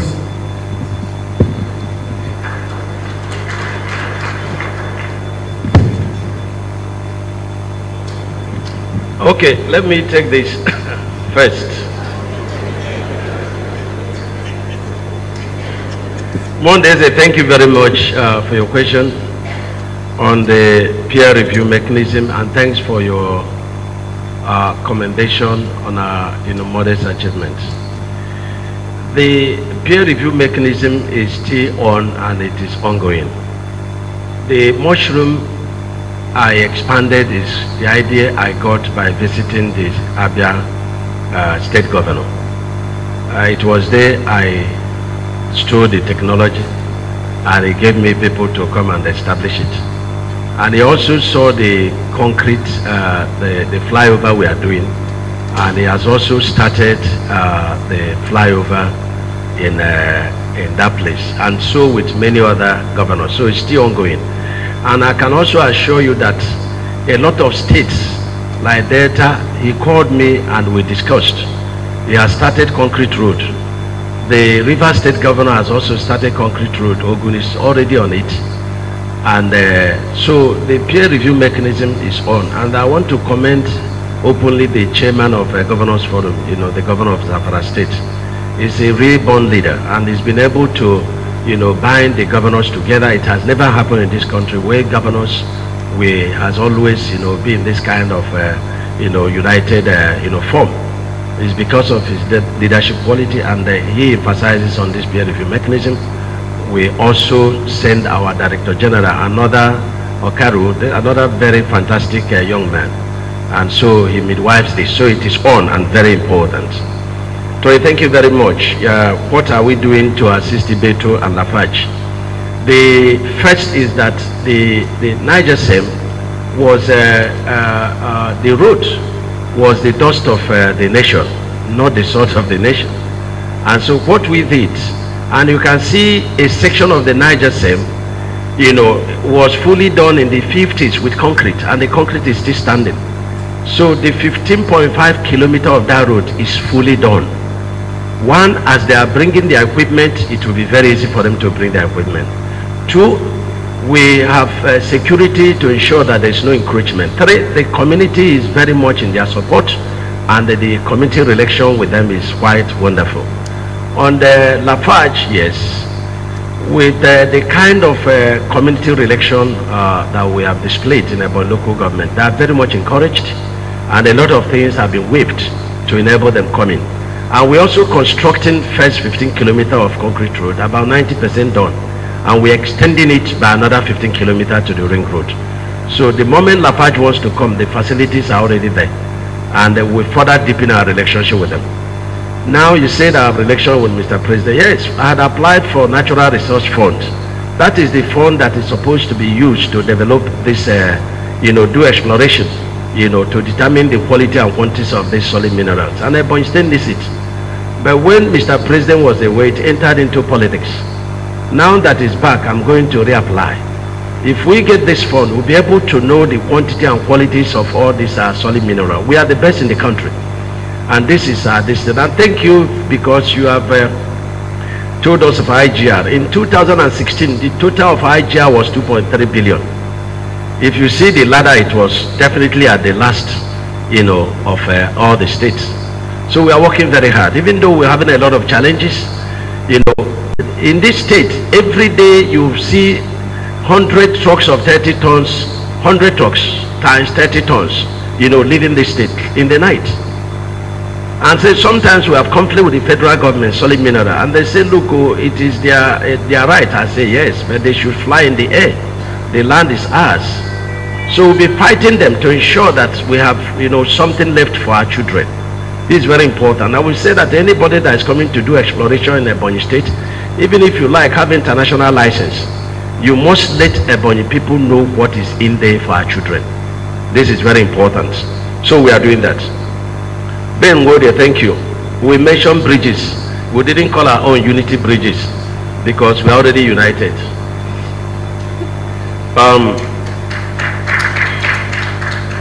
Ben, you misunderstood me. What I have said to the House of Assembly and only House of Assembly, I'm not party leadership. My job is to face governance. But I have this House of Assembly people, the best in the country, working with me. And I've said, yes, a lot of people want their jobs, but they don't really understand what is in the job. No House of Assembly will come and tell you, I will do this or that. All the modest achievements have been achieved with them. Everything we are spending is appropriated by them. And so we look at it as a joint, project. And so for those that want to take their jobs, what I have said is that they shouldn't take my support for granted. They should be popular in their place because our tickets are tied together. So apart from speaker and deputy speaker, of course, you must respect them. Others should be able to organize rallies. Let those that want their jobs also organize rallies. We go around and see who is more popular and we take it from there. But by and large, the primaries of PDP in Ebonyi State must be free and fair. Free and fair. And let me also emphasize something that I left when I was talking about corruption. There are certain aspects of our fight against corruption that I frown very highly against. Oppression and victimization should not be allowed in our country. For example, if some people were caught in a bank during the last election and they were told, you have 100 million from the party chairman, come and collect. And the person innocently went and collected that 100 million and used it the way the party leadership directed him to use it. And today it was discovered that that money is said to be money from the arms money. Nobody has been able to come out and tell us what happened to the launching that PDP did. Where is the money? And so somebody innocently collected money because the party chairman said go to this bank and collect. And you now say, look, this money is arms money. And the man says, okay, I didn't know. Let me return the money. You say no, you must prosecute the person. That is injustice. That is injustice. Because we must fear God in this country. Nobody has ever been given money and he asks, where is the money coming from? It's very important for us to fear God in whatever thing we are doing. Because power is transient. And what a man soweth, he will reap. Some of the people that looted the funds of Nigeria are being hunted today. Yesterday they were the ones hunting others. So let us know that our lives are in the hands of God and the affairs of man are determined by God and God alone. Thank you so much. So far, His Excellency, the Executive Governor of Ebonyi State, Chief Dave Umai. As we said earlier, this program is open to audience participation. So you via out there can be part of it by reaching us on the following telephone lines: 0802 468 3108. I repeat, 0802 468 3108. You can also reach us on 0816 752 3246. I repeat, 0816 752 746 or 0903 943 0578. 0903 943 0578. When you call, please tell us who you are, where you are calling from, and go straight to the point. You have only 60 seconds to ask your question. And please note that we will not tolerate abusive language or foul speech. Thank you. Well, thank you very much, Dan. The lines are already blinking, and let us please take one call. Hello? Hello? Sorry, we lost that. Yeah, your name, please. You're welcome. Good evening. Good evening. Please, may we know your name? My name is Anthony. Anthony Digu. Anthony is my name. Okay, where are you calling from, Anthony? I am calling from Abuja. All right, go on with your operation. I am a legal practitioner, a lawyer. All right, can we have your operation, please? Or do you have any suggestion for His Excellency? I am from Ebbc,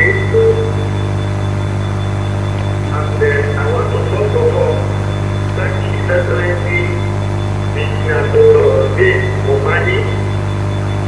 He is a man of integrity and a man of God. Excellent, and that is why it is progressing. And I only just want to make a little suggestion. His Excellency have done nothing.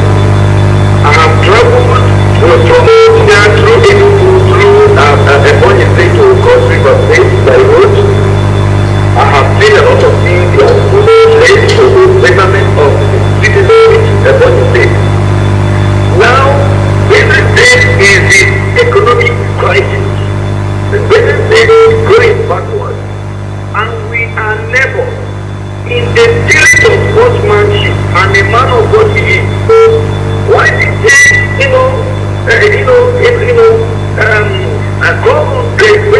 governor and put his good head with that of the Benin State governor and If I understand you very well, the first question is that you want a greater collaboration between the Ebonyi State government and that of Benue State government in order to ensure that the economic fortunes of both states are improved. Are you still there? Am I right? Well, he has gone. Let's take another call before you run to that, Your Excellency. Hello? Hello? Hello? So, Your Excellency, you can go with the question from Anthony. Well, Anthony, thank you very, very much for the warm sentiments expressed on our modest achievement. Thank you very much. The governor of Benue State is also a child of God. He's my brother, and he's a very committed child of God. He's very committed to his people, doing his best. But you see, we are challenged in each state variously. And my infrastructural development should not be used as a yardstick, because, that was my training. My civil engineer, I practiced for over 25 years in designs of roads, construction of roads and buildings. And so what anybody would get at 1 billion, I'll get it at 200 million, and the quality will also be better. But that is not to say that other states cannot get technical people that are better than me. But I have passion for that, just like other governors. So when we came on board, the first thing we did is to stop killings that were happening in the past administration between the two sister states. Secondly, we've also done an exchange of visits. You know, in the area of agriculture, we are collaborating. But when your house is in crisis, there is little you can do. So the governor is very much concerned about how to stop the killings of his people and bring peace in Benue State.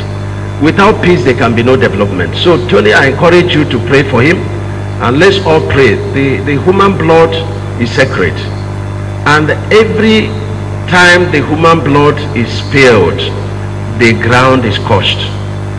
So let us be very, very conscious of the fact that as killings are happening in our country, the land is cursed, and that will retard development. So just be assured that the governor and federal government is doing their best to stop the killings, and the governor will continue from where he stops in terms of delivering dividends of democracy to his people. I can assure you of that. All right, thank you very much, Your Excellency. We take another call. Hello? Hello? Hello? Yeah, hello. You're welcome. Your name, please. Yeah, my name is Chinonso. Calling from Cambodia. From Cambodia, Chinonso. Am I right? Yeah. Okay, go on with your question, please. Sorry? Okay, alright. Hello, Chinonso. Are you still there? Sorry, we've lost that call from Chinonso from Cambodia. We hope you call again. We have some other person on the line. Hello? You're welcome. Good evening. Yeah.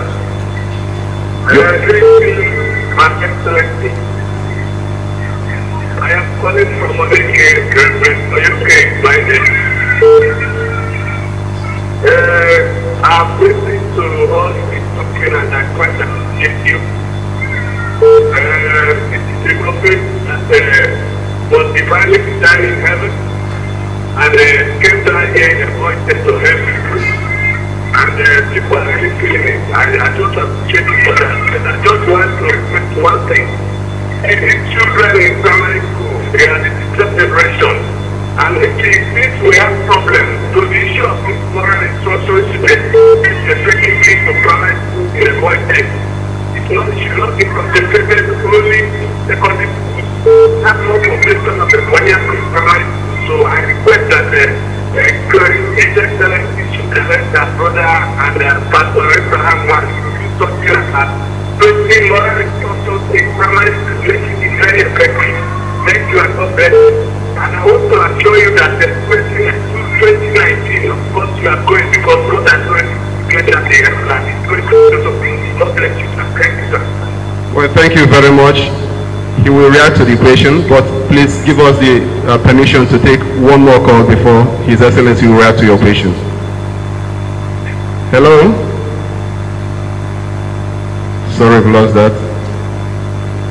Hello? Good evening, you're welcome. Please, can you speak up a bit? Hello? Your Excellency, sorry, I think you can react to the last question. Well, thank you very much. I didn't get his name, but he called from Onweke in Ebonyi State. Thank you very much for the warm sentiments and for commitment of yours to 2019, according to God. Moral instruction to primary school. I'll be surprised if we are not in primary school, because we can mold the characters of those in primary school much better and faster than the secondary school. But our commitment and coordination is for both primary and secondary schools. So I'm going to check my brother that called. I will check, and if it's not been done, we'll deploy more personnel to ensure that this is done. Thank you. Thank you, Your Excellency. As we await further callers from outside, we encourage you to ask your questions. Please don't forget to tell us your name and the medium you represent, and keep your questions simple and straight to the point.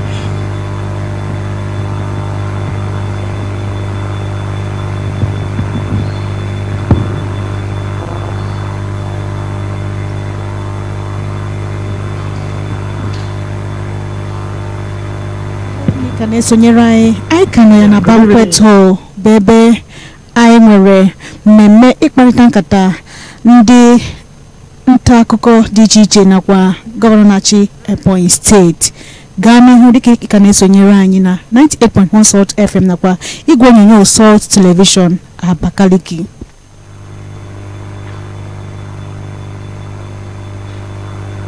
Your Excellency, at the time, you raised very high the hopes of people about the ring road, and that was benched on anticipation that you are getting a loan from the Islamic Bank. But it was like you met giants on the way. But we know what is happening about that. And similar to that, Your Excellency, while you've been going across the state on the invitation of your people for mega rallies, you have been lamenting, singing, the giants we shall beat them, victory we shall meet, Elichi, all of this and that. Are you threatened by this lamentation? Thank you, Your Excellency. My name is Peter Okutu, Vanguard Newspapers. I want to, first of all, bring your attention to recent developments in the state capital, especially in the daytime. We have observed that there are robbery incidents going on in the afternoon. I've encountered individuals who had these experiences in the afternoon. You see young men carrying AK-47 in the afternoon, no longer at night. I'm bringing this information to you as the Chief Security Officer so that the security personnel in the state could re-strategize. I had an account of what happened to someone along Olisemeka Street and Chinedoga around Amikaba. And we are aware that your light, the street light, shines at night. If you are coming down to St. Patrick area, where we have St. Patrick Primary School, robberies go on there, and rape at night. I don't want to indict the policemen, but when they come around there, they just drive around and leave. But crimes are being perpetrated. If we could have street lights focusing on that area, I do believe that crime rate will be reduced. Now my question is this. I could recall that you did promise the people of Afikpo that you were going to build a bridge that will link them to Cross River. We are aware of the economic importance. It will stimulate economic activities. The people want to know if the project is a reality, and if it is a reality, when will it commence? Thank you. Thank you. Before I forget, robbery in the afternoon. Peter, you are the only one that knows this. We have a platform of the Neighborhood Watch. If you had said in the night, I would have said probably, but not as frequent as you say. But today, we met with success. There was a robbery incident that happened where, and this is a set of people that they were assigned to this state, and have been doing it, have been escaping. But today, both their rank leader and the 4 others were tracked in faraway Onitsha. The owner of Nobolisa Hotel was robbed and taken to Boy River through Enugu State, and then he was even shot and pushed into a river. But miraculously he survived and he came back. And so through our intelligence networking, the Neighborhood Watch, the police, the SSS, today he's coming back to the state. And I've already dedicated my red biro, that as soon as he's convicted, that will be the first death something I will sign if he's convicted. So you are sure of that. However, we're very responsive government. I'm going to ask the SS Internal Security to take a look at these locations you mentioned, and then we'll mount watch over that. But you should have commended the Neighborhood Watch. We in the state can now sleep with our 2 eyes closed. We were here in 2014 and you know what happened. Peter, you couldn't come out by 6 o'clock in the evening. But today, 12 midnight, we are still trading. The bridge to Cross River and Oferekwe are all federal concerns. We've been able to push the design to federal budgets. I spoke to the Minister of Works the other day, and I said to him, just do the design. The construction, if they can't, we will do it. We are not afraid of anything. It's not up to 700 meters width. And so if we can construct 700 meters length of bridge and twin, that's 1.4 kilometers. So what is it that we cannot do? So I want to assure you, not only through Ndibe Beach, also through Oferekwe, we are very determined to do this. Felix, giants on the road. For every new level, there is a new devil. So our 2019 is non-negotiable. You know, it was Jacob that was coming back from his in-laws' place, and he came to a small river, and he said, God, when I crossed this river, I had a handful of my servants and my staff, but today I'm crossing the same river with wives. My wife will not like me to hear wives, to mention wives.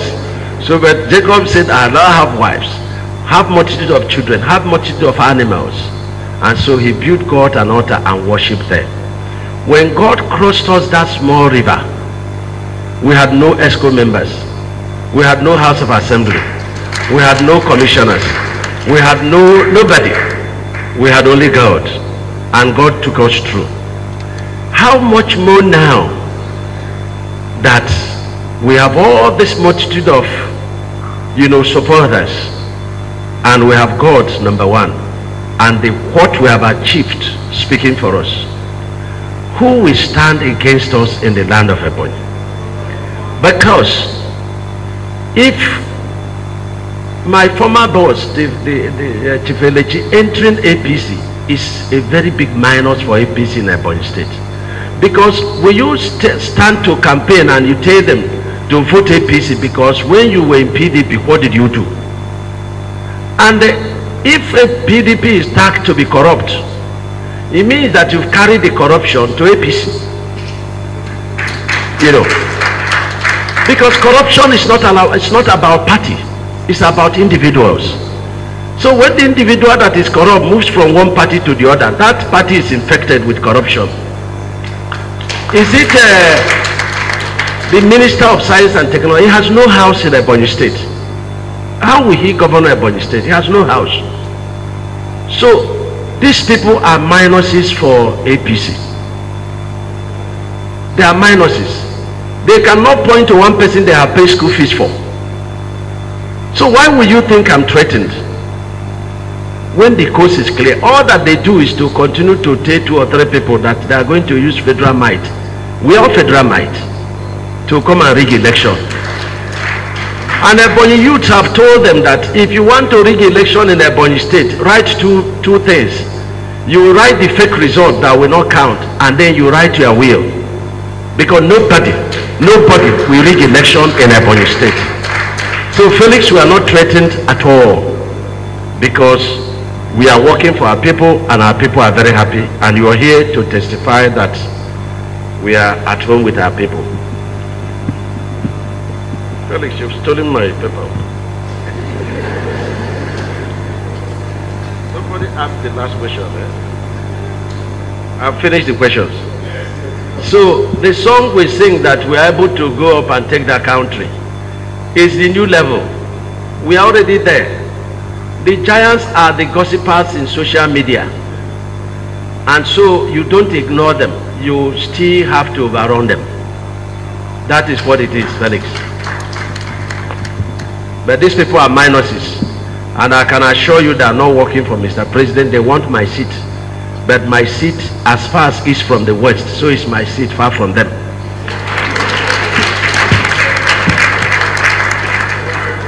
Good evening, Your Excellencies. Your Excellency, my name is Bene Edwin Onwe of Ebonyi Broadcasting Corporation, Radio and Television. Your Excellency, each time we did this kind of meeting, I call it a expository. Many people wishes they are Ebonians or they will turn to become Ebony people. Because what you try to do is to recount your achievements. It is only God that can recount your achievements. And that's my style of telling you, thank you, sir. I commend you in advance in your 3 years. I'm so touched on your achievements, particularly as it concerns the health institutions in the state. But I want to suggest that we are witnesses to what happened during the past administration when the federal government, that caused the federal government to take over our teaching hospital. And this has put pressure on the state general hospitals. And I am happy with what you're doing presently. But I'm thinking in my mind that it is needful for you to look at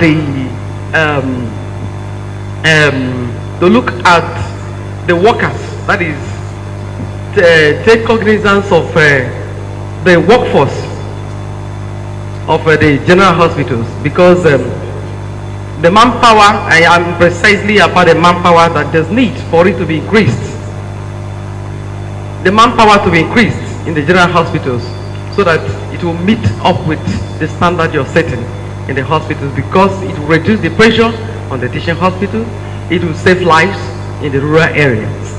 I thank you, sir. Then on a lighter note, many people have been asking me, what is the secret of your governor? At this time in the country, he's doing all this. Can't we share this to other governors in the country so that this country will be a better place? Please share it to the world, sir. Your secret, because I know you're not a magician. Moreover, Your Excellency, finally, sir, you said I should remind you, I've been always envious of your quality road. And each time Niger 7 mentioned, my mind goes to those people living behind the Niger 7. Sir, a greater number of Ebonians living behind that Niger 7. And if that road is open towards that side, more people will access it. I appealed to you some time ago, and good enough, you even promised the people during your campaigns that you will do that road, that is Umogudosha and Dabrebe road. Please, sir, I'll be so glad if this your quality job will get there. Thank you, sir. Thank you. It's marked for our next stage of road construction. Definitely we will do it. We have directed for the design. And let me also commend the governor of Enugu State, my brother, my friend, for very wonderful works he's doing for his people in Enugu State. The moment I got the construction of Niger 7, got to the boundary, of course I won't cross the boundary, he immediately started his own axis, towards Obulafo. And this is synergy and this is cooperation. So I thank him for this. It's the duty of the federal government to increase the staff because they are fully taking over the teaching hospital. But I can assure Ebonians, and I give this promise in the name of God, that before we bow out in 2023, by the power of God, that we will leave behind for Ebonyi people the best brand new teaching hospital that is Ebonyi State owns. That's what we will do. Then, in terms of our modest achievement, I can assure you that many governors have outperformed me. Many governors have done much better than myself. So we are not into competition, but we are learning from one another to make our state greater. And let me tell you something.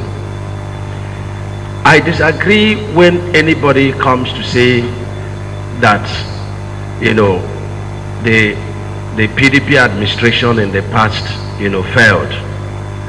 We have to know that there are 3 tiers of government. The federal government takes 52%. So if federal government failed, they failed on 52%.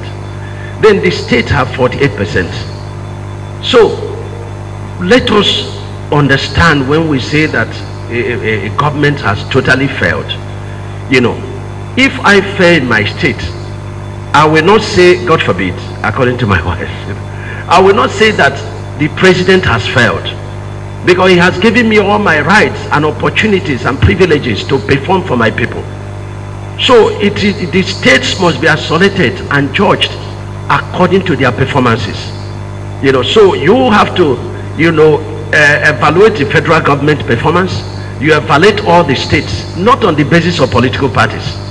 It has to be on the basis of what did you get. Like we got in this state, in 8 years, we should get over 600 billion naira. I wonder what legacies we can show for it. And the same gladiator is in Ebbc. And we are talking about corruption and they are all clapping. It irritates me. In as much as I'm focused and we never do witch hunting. But people that are guilty should also shut their mouth up when the saints are marching on.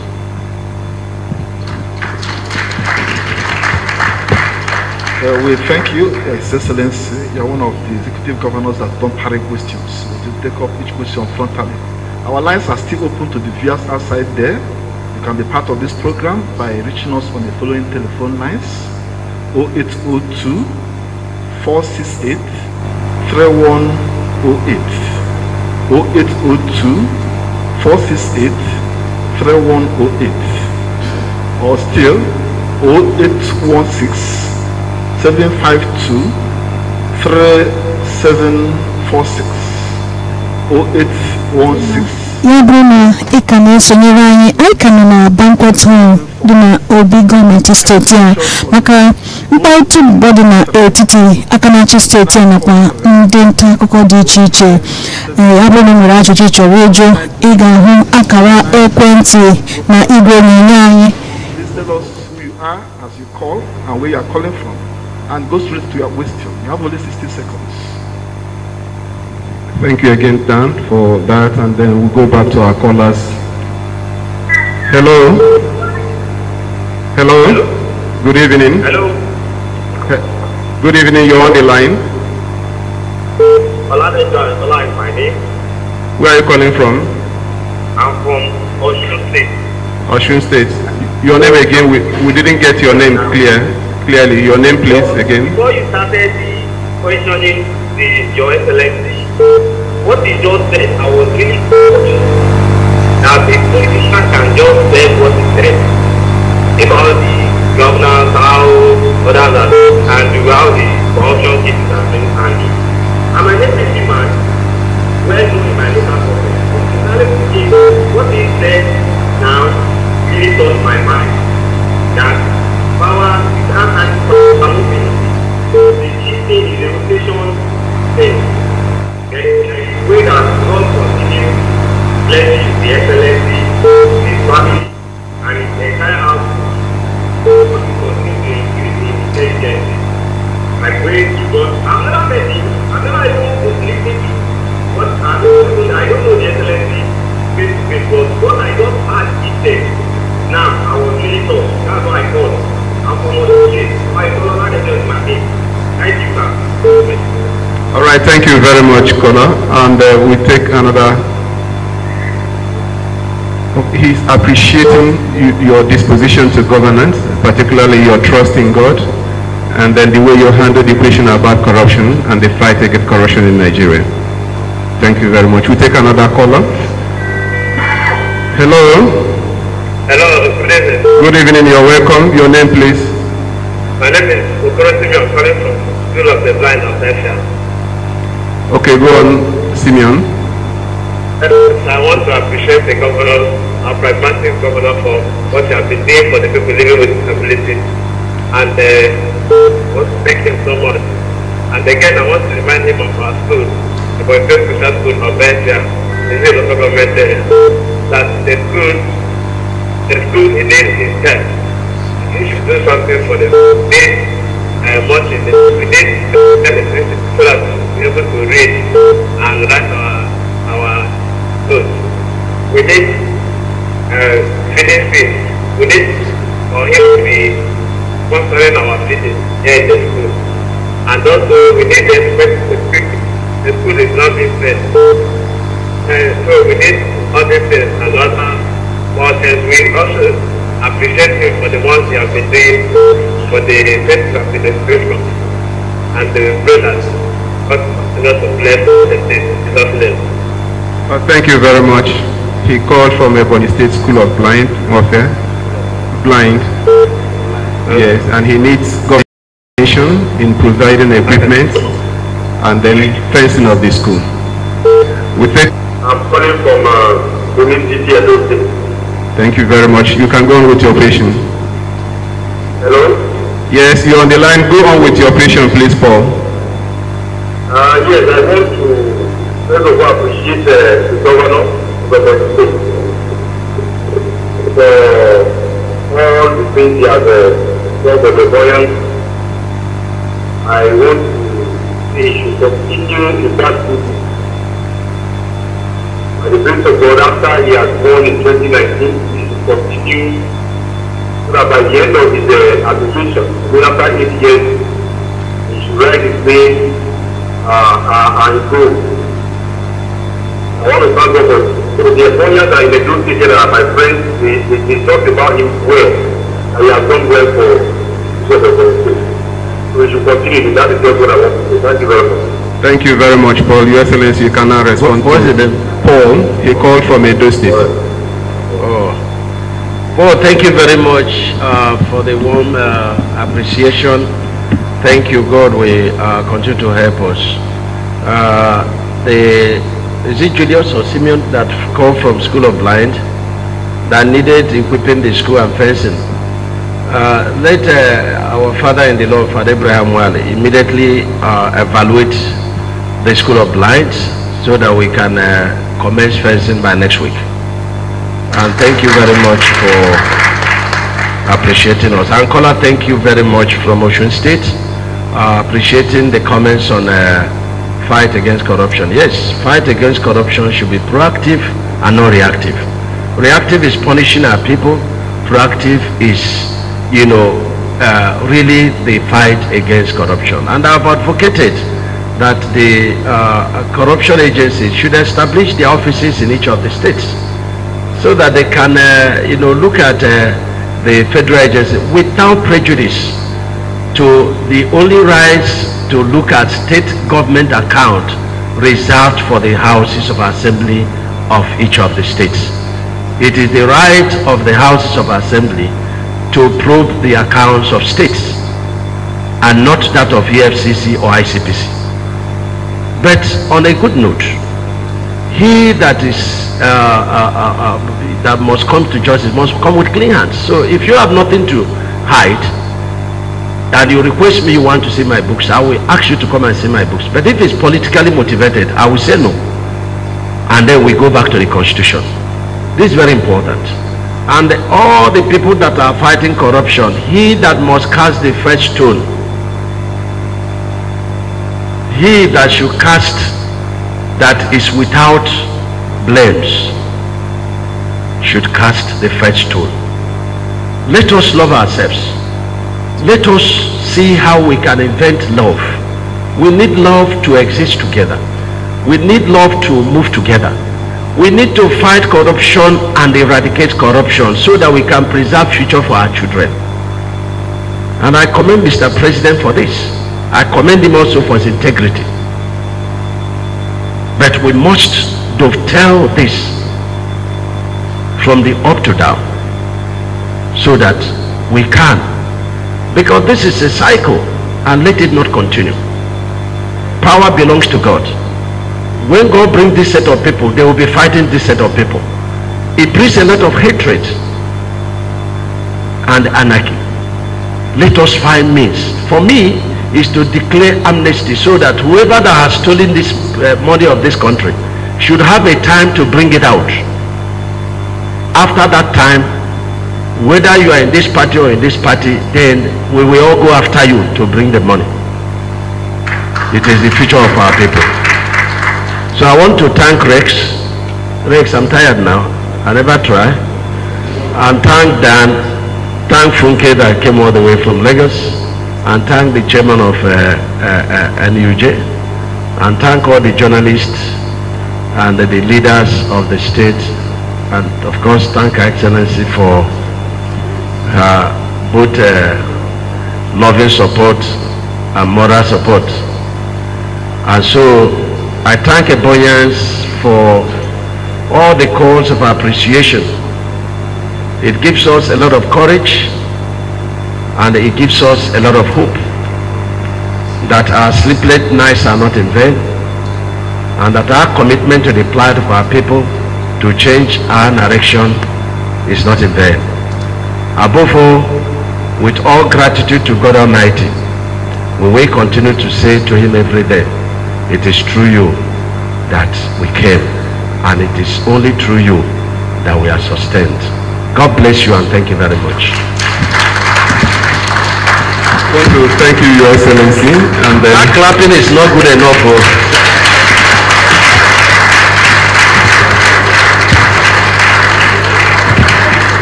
Your Excellency, I think at this point we'll move to the next stage as their Excellencies move to their seats at the floor for the next stanza of today's event.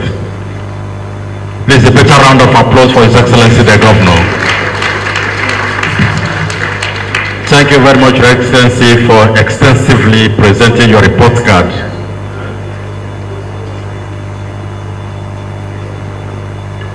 His Excellency has presented his report card and the result is excellent. If you agree with me, a round of applause for him once again.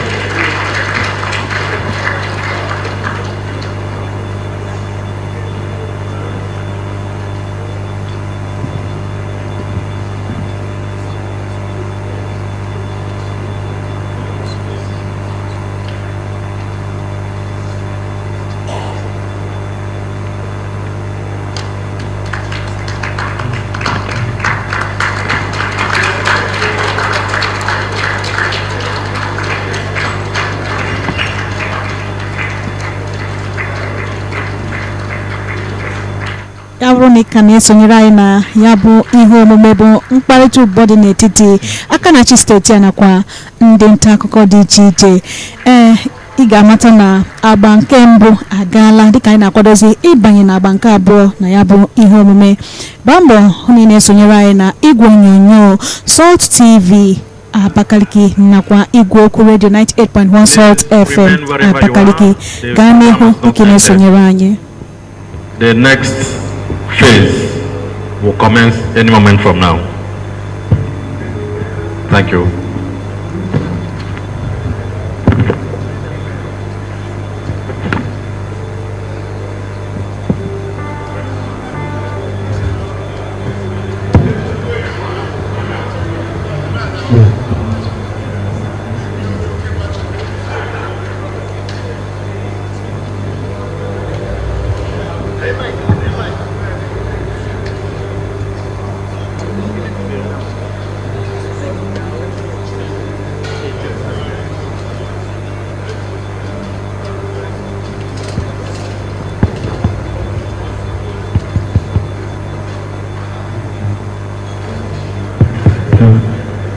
You are great, yes, you are Holy One. Walk upon the sea, resident. You reign in majesty, mighty God. Everything about you is good. You are great, yes, you are Holy One. Walk upon the sea, resident. You reign in majesty, mighty God. Everything about you is great. You are great, you are great, you are great, Lord, you are great, you are great. Oh God, you are great, you are great, you are great, Lord, you are great. Everything about you is great. Demons tremble at your presence. What a mighty God is. Glory glory, hallelujah. Everything written about you is great.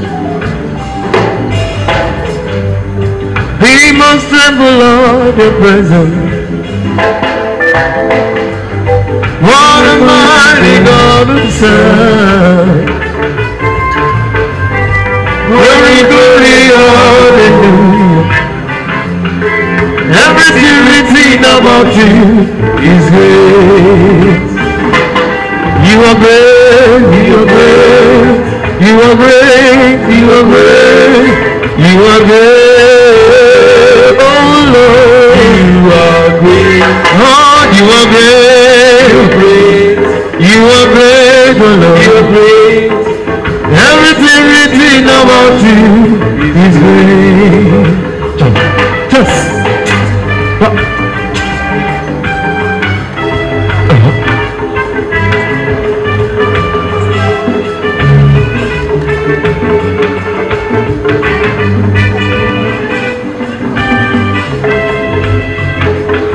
everything written about you is great.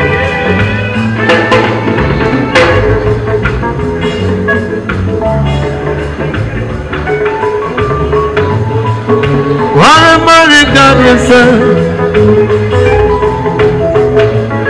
Glory, glory, hallelujah. Everything written about you is great. He must have allowed your praises, Lord. Oh, what a mighty God we serve. Glory, glory, hallelujah. Everything written about you is great. You make my life so beautiful. And as you are, you have made me your own. And there's nothing greater than this. That's why I love you forevermore. You make my life so beautiful. And as you are, you have made me your own. There's nothing greater than this. That's why I love you forevermore. Yeah, I want more of you. I want more of you, Jesus. The more I know you, is the more I want to know you, Jesus. More of you. I want more of you. We want more of you, Savior. The more we know you, is the more we want to know you, Jesus. More of you. Listen.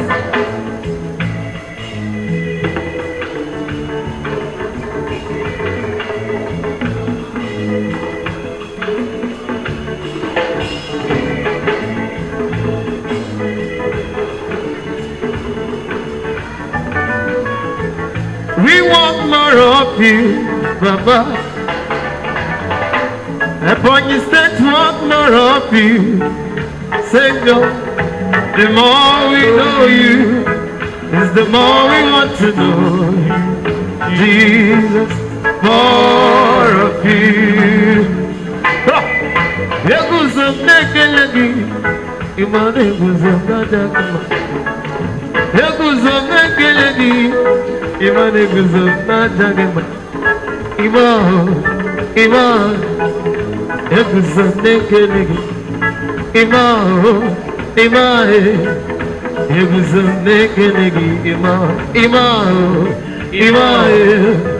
Yeguzam nekelegi. Yes, sir.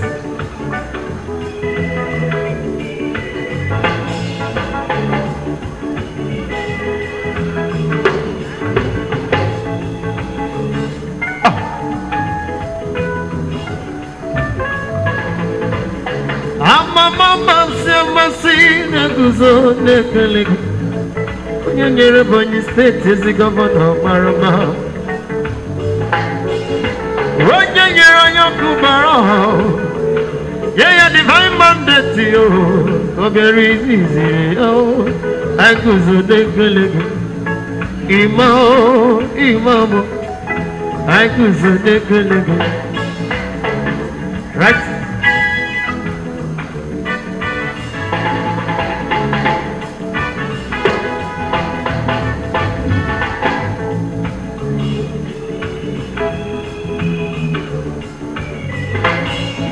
From northwest and southeast, I visit the Jagama.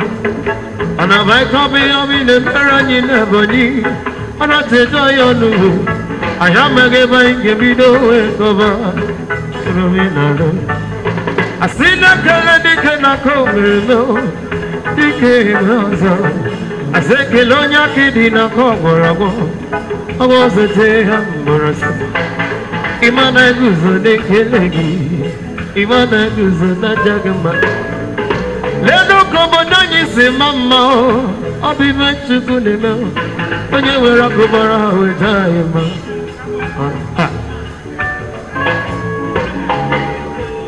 Yes.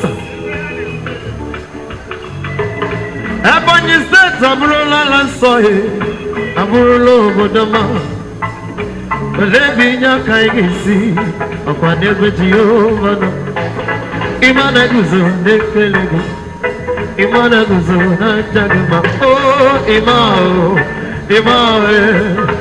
guzo nekelegi. Oh, Imao, guzo nekelegi. Yes.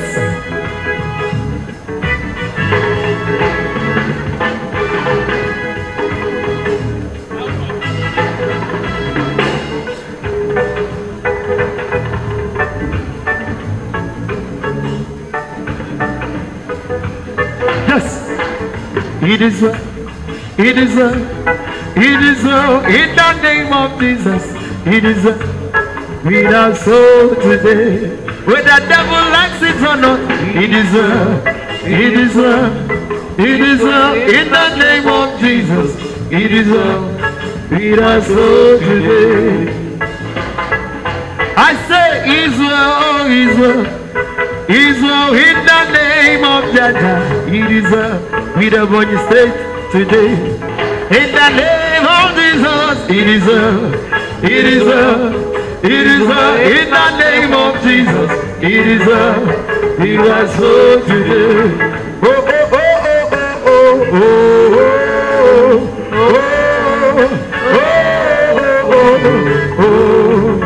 oh, oh, na na na na na, oh,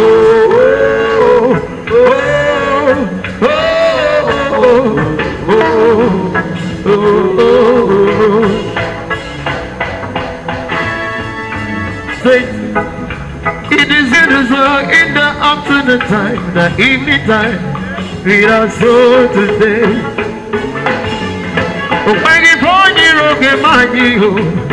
We are moving train. We are so today. It is all, in the name of Jesus. It is all with our soul today. Everybody sing with me. It is well, in the name of Jesus. It is well with our soul today. In the name of Jesus. It is well in our soul today. My soul today. In the name of Jesus, it's well with Ebonyi State, well with Nigeria, well with Africa. With my soul today. Oh, na na na na na na na.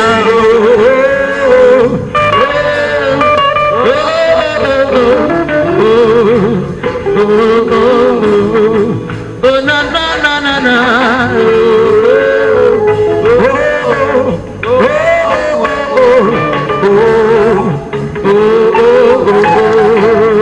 Yes.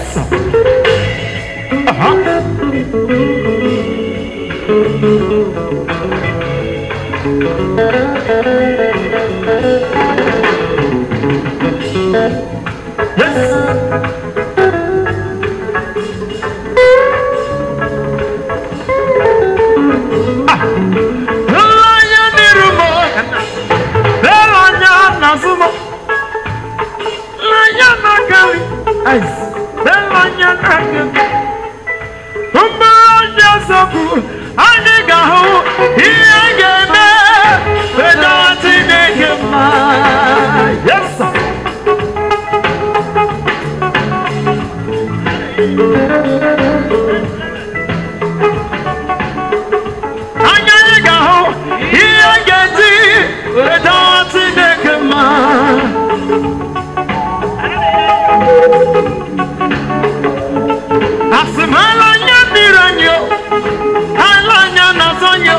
Distinguished ladies and gentlemen, please may we rise as we once again welcome His Excellency, our dear Governor, Your Excellency. You are most welcome once again. There shall be showers of blessing. This is a promise of Lord. There shall be seasons refreshing, send them from Savior above. Showers of blessing, showers of blessing we need. Mercy, mercy for us holy, but for the shower we plead.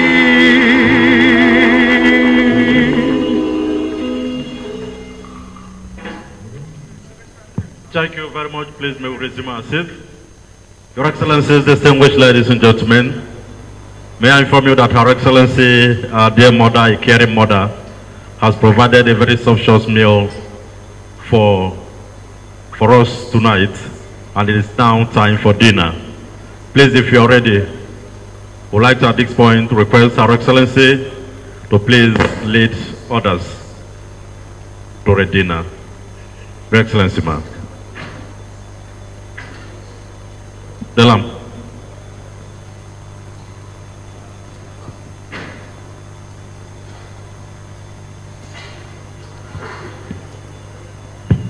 Glory be to Jesus.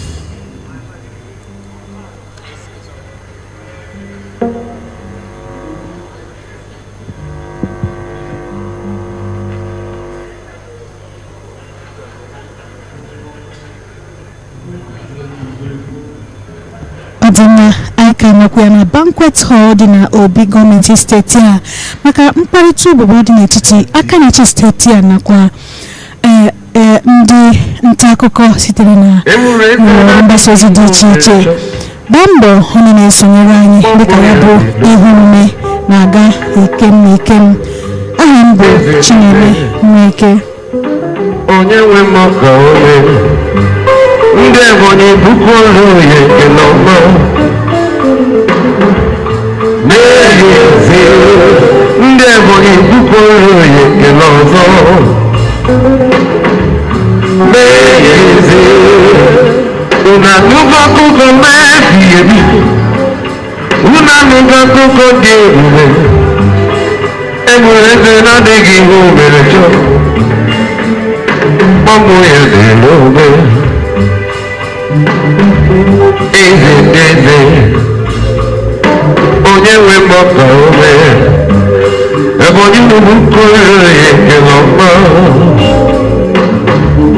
Meyeze.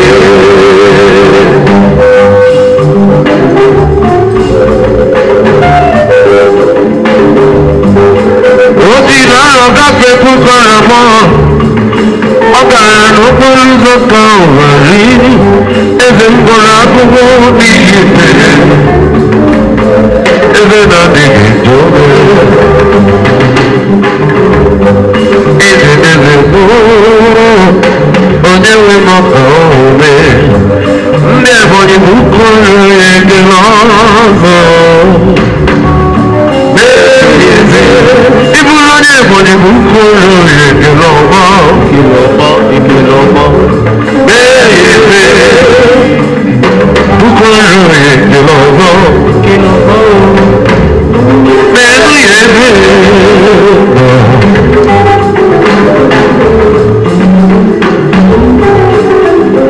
Glory be to God.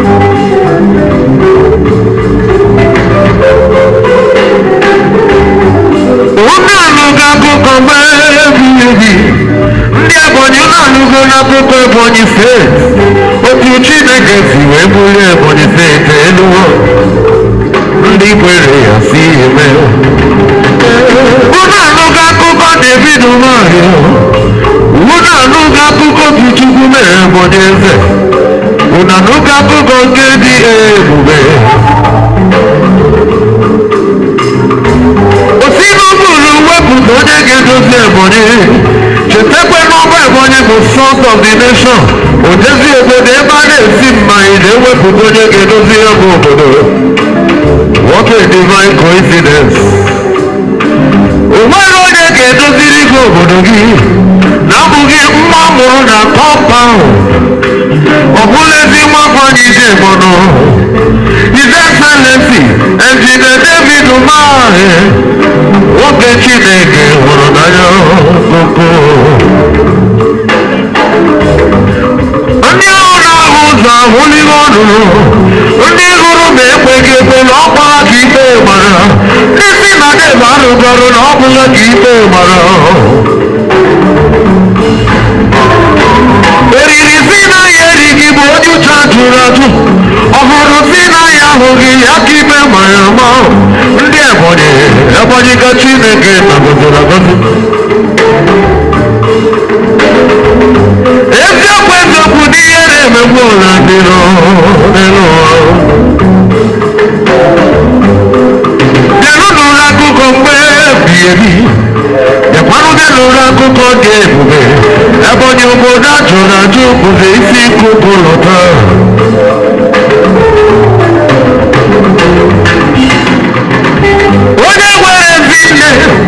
Onye nwere ezi nne mara mma. A prayerful mother onye ahụ na o nwere ihe niile. A prayerful mother is a powerful mother. A prayerless mother is a powerless mother. A prayerful Her Excellence is a powerful mother. Bịanụ n'ụlọ akụkọ mgbe ebi.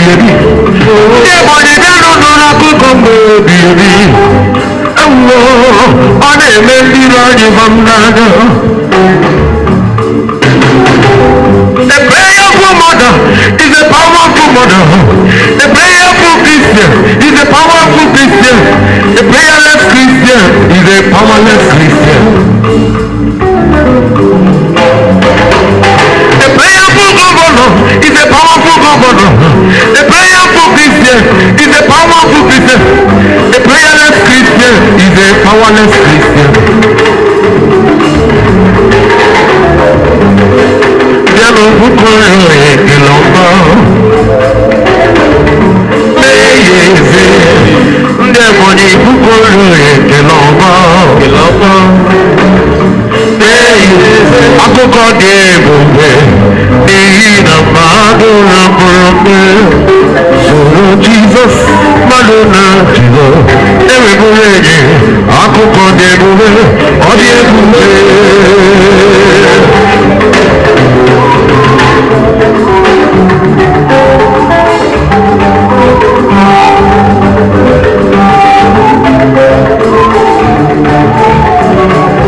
Unele akụkọ dị ebube oyiyi na mmadụ rapụrụ mbe soro Jizọs mmadụ na Jizọs eweburu enyi akụkọ dị ebube ọ dị ebube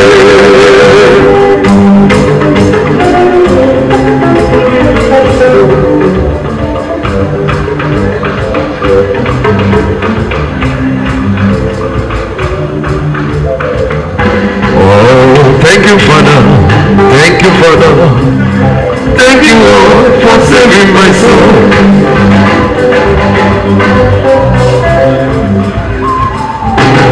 And for just for saying thank you, I wanna thank you for saving my soul.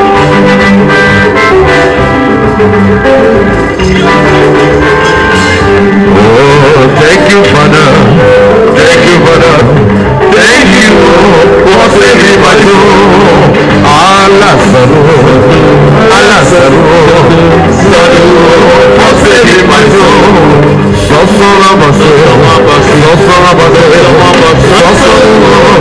saving my soul. Jimmy Melon, Imelo, for saving my soul. Remember Imelo, Jesus. Remember Imelo. I give it. Remember Imelo.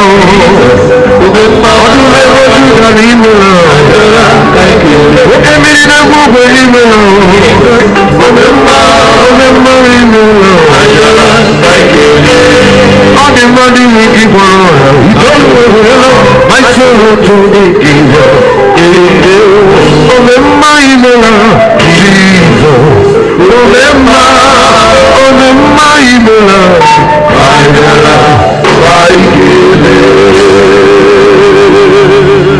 Thank you very much, Your Excellency, my dear brothers and sisters. We've gradually moved to cultural displays, and thereafter we shall take media dance. But before then, I want to invite the State Council for Arts and Culture, the UNO Troupe, to please come forward and use 5 minutes to entertain us. Council for Arts and Culture, your time starts now.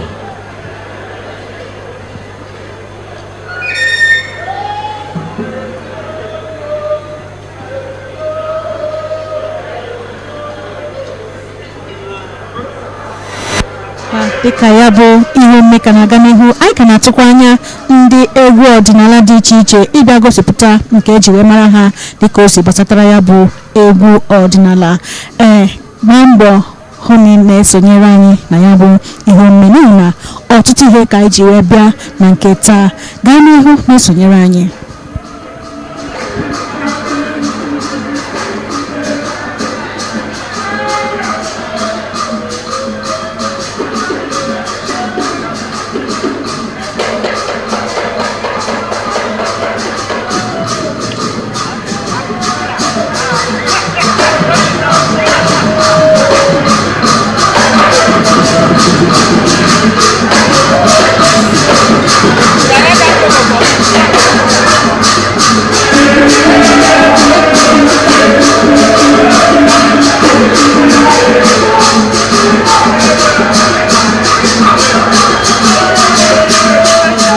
Ndị otu egwu Ebonyi Cultural Troupe, ị ga-ha ahụ ka ha si wee mara ka esi eme ya bụ egwu.